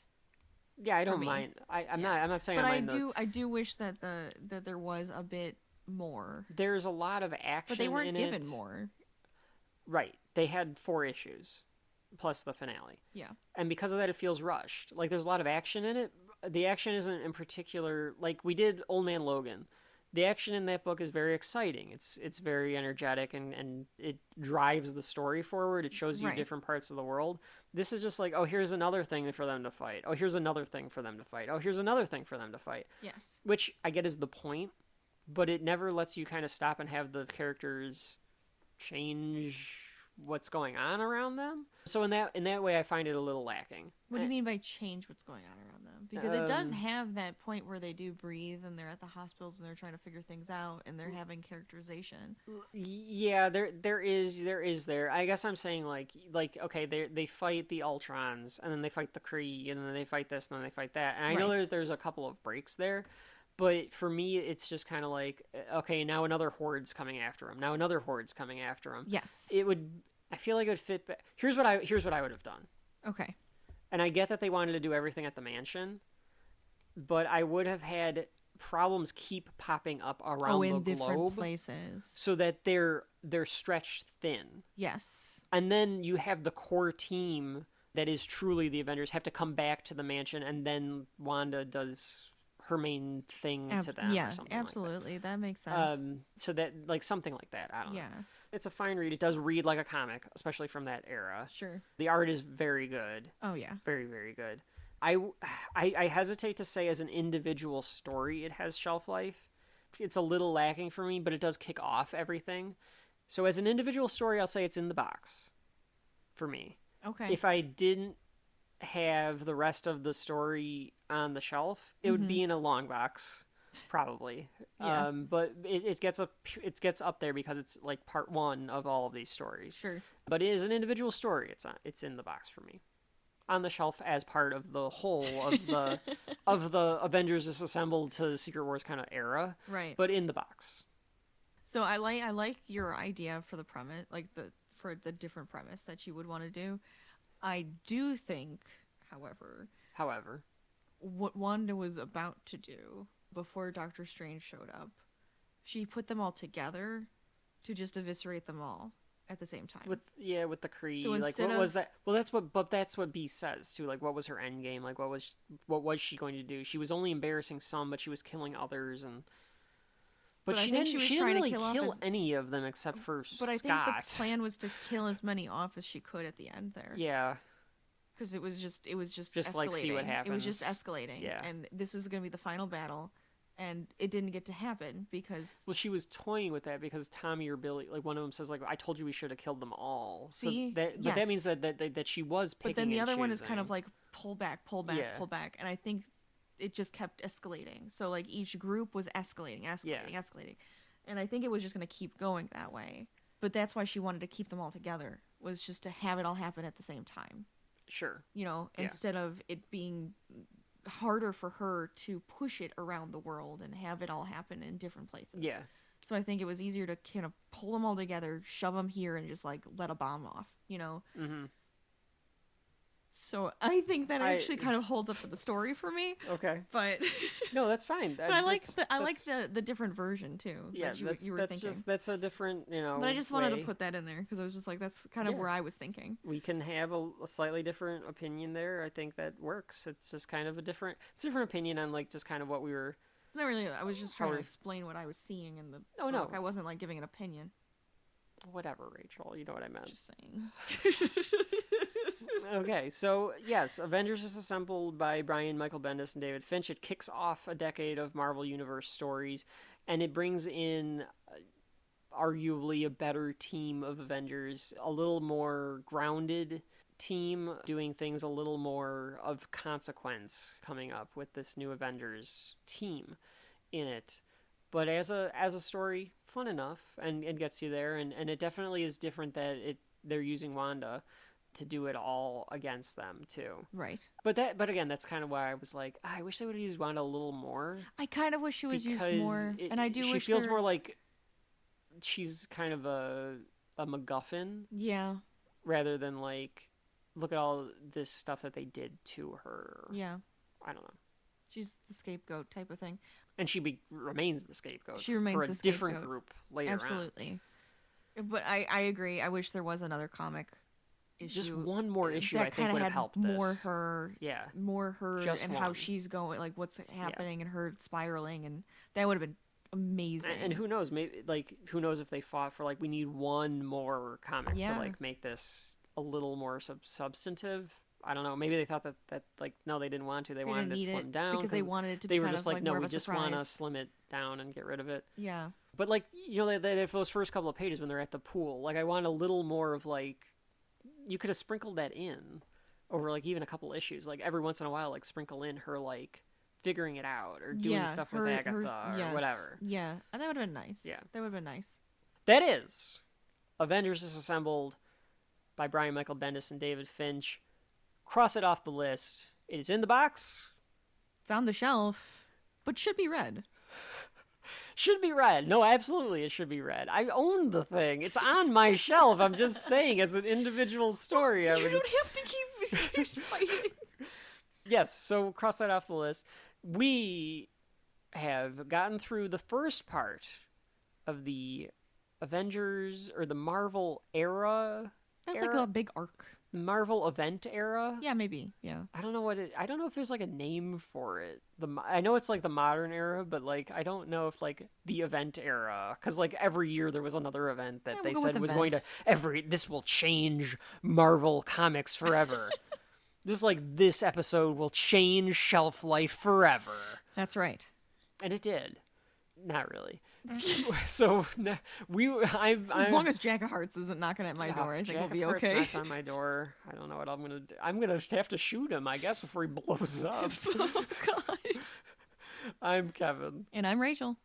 We will see you next time for another exciting adventure here at Shelf Life! Excelsior! Excelsior! God damn it, Steve.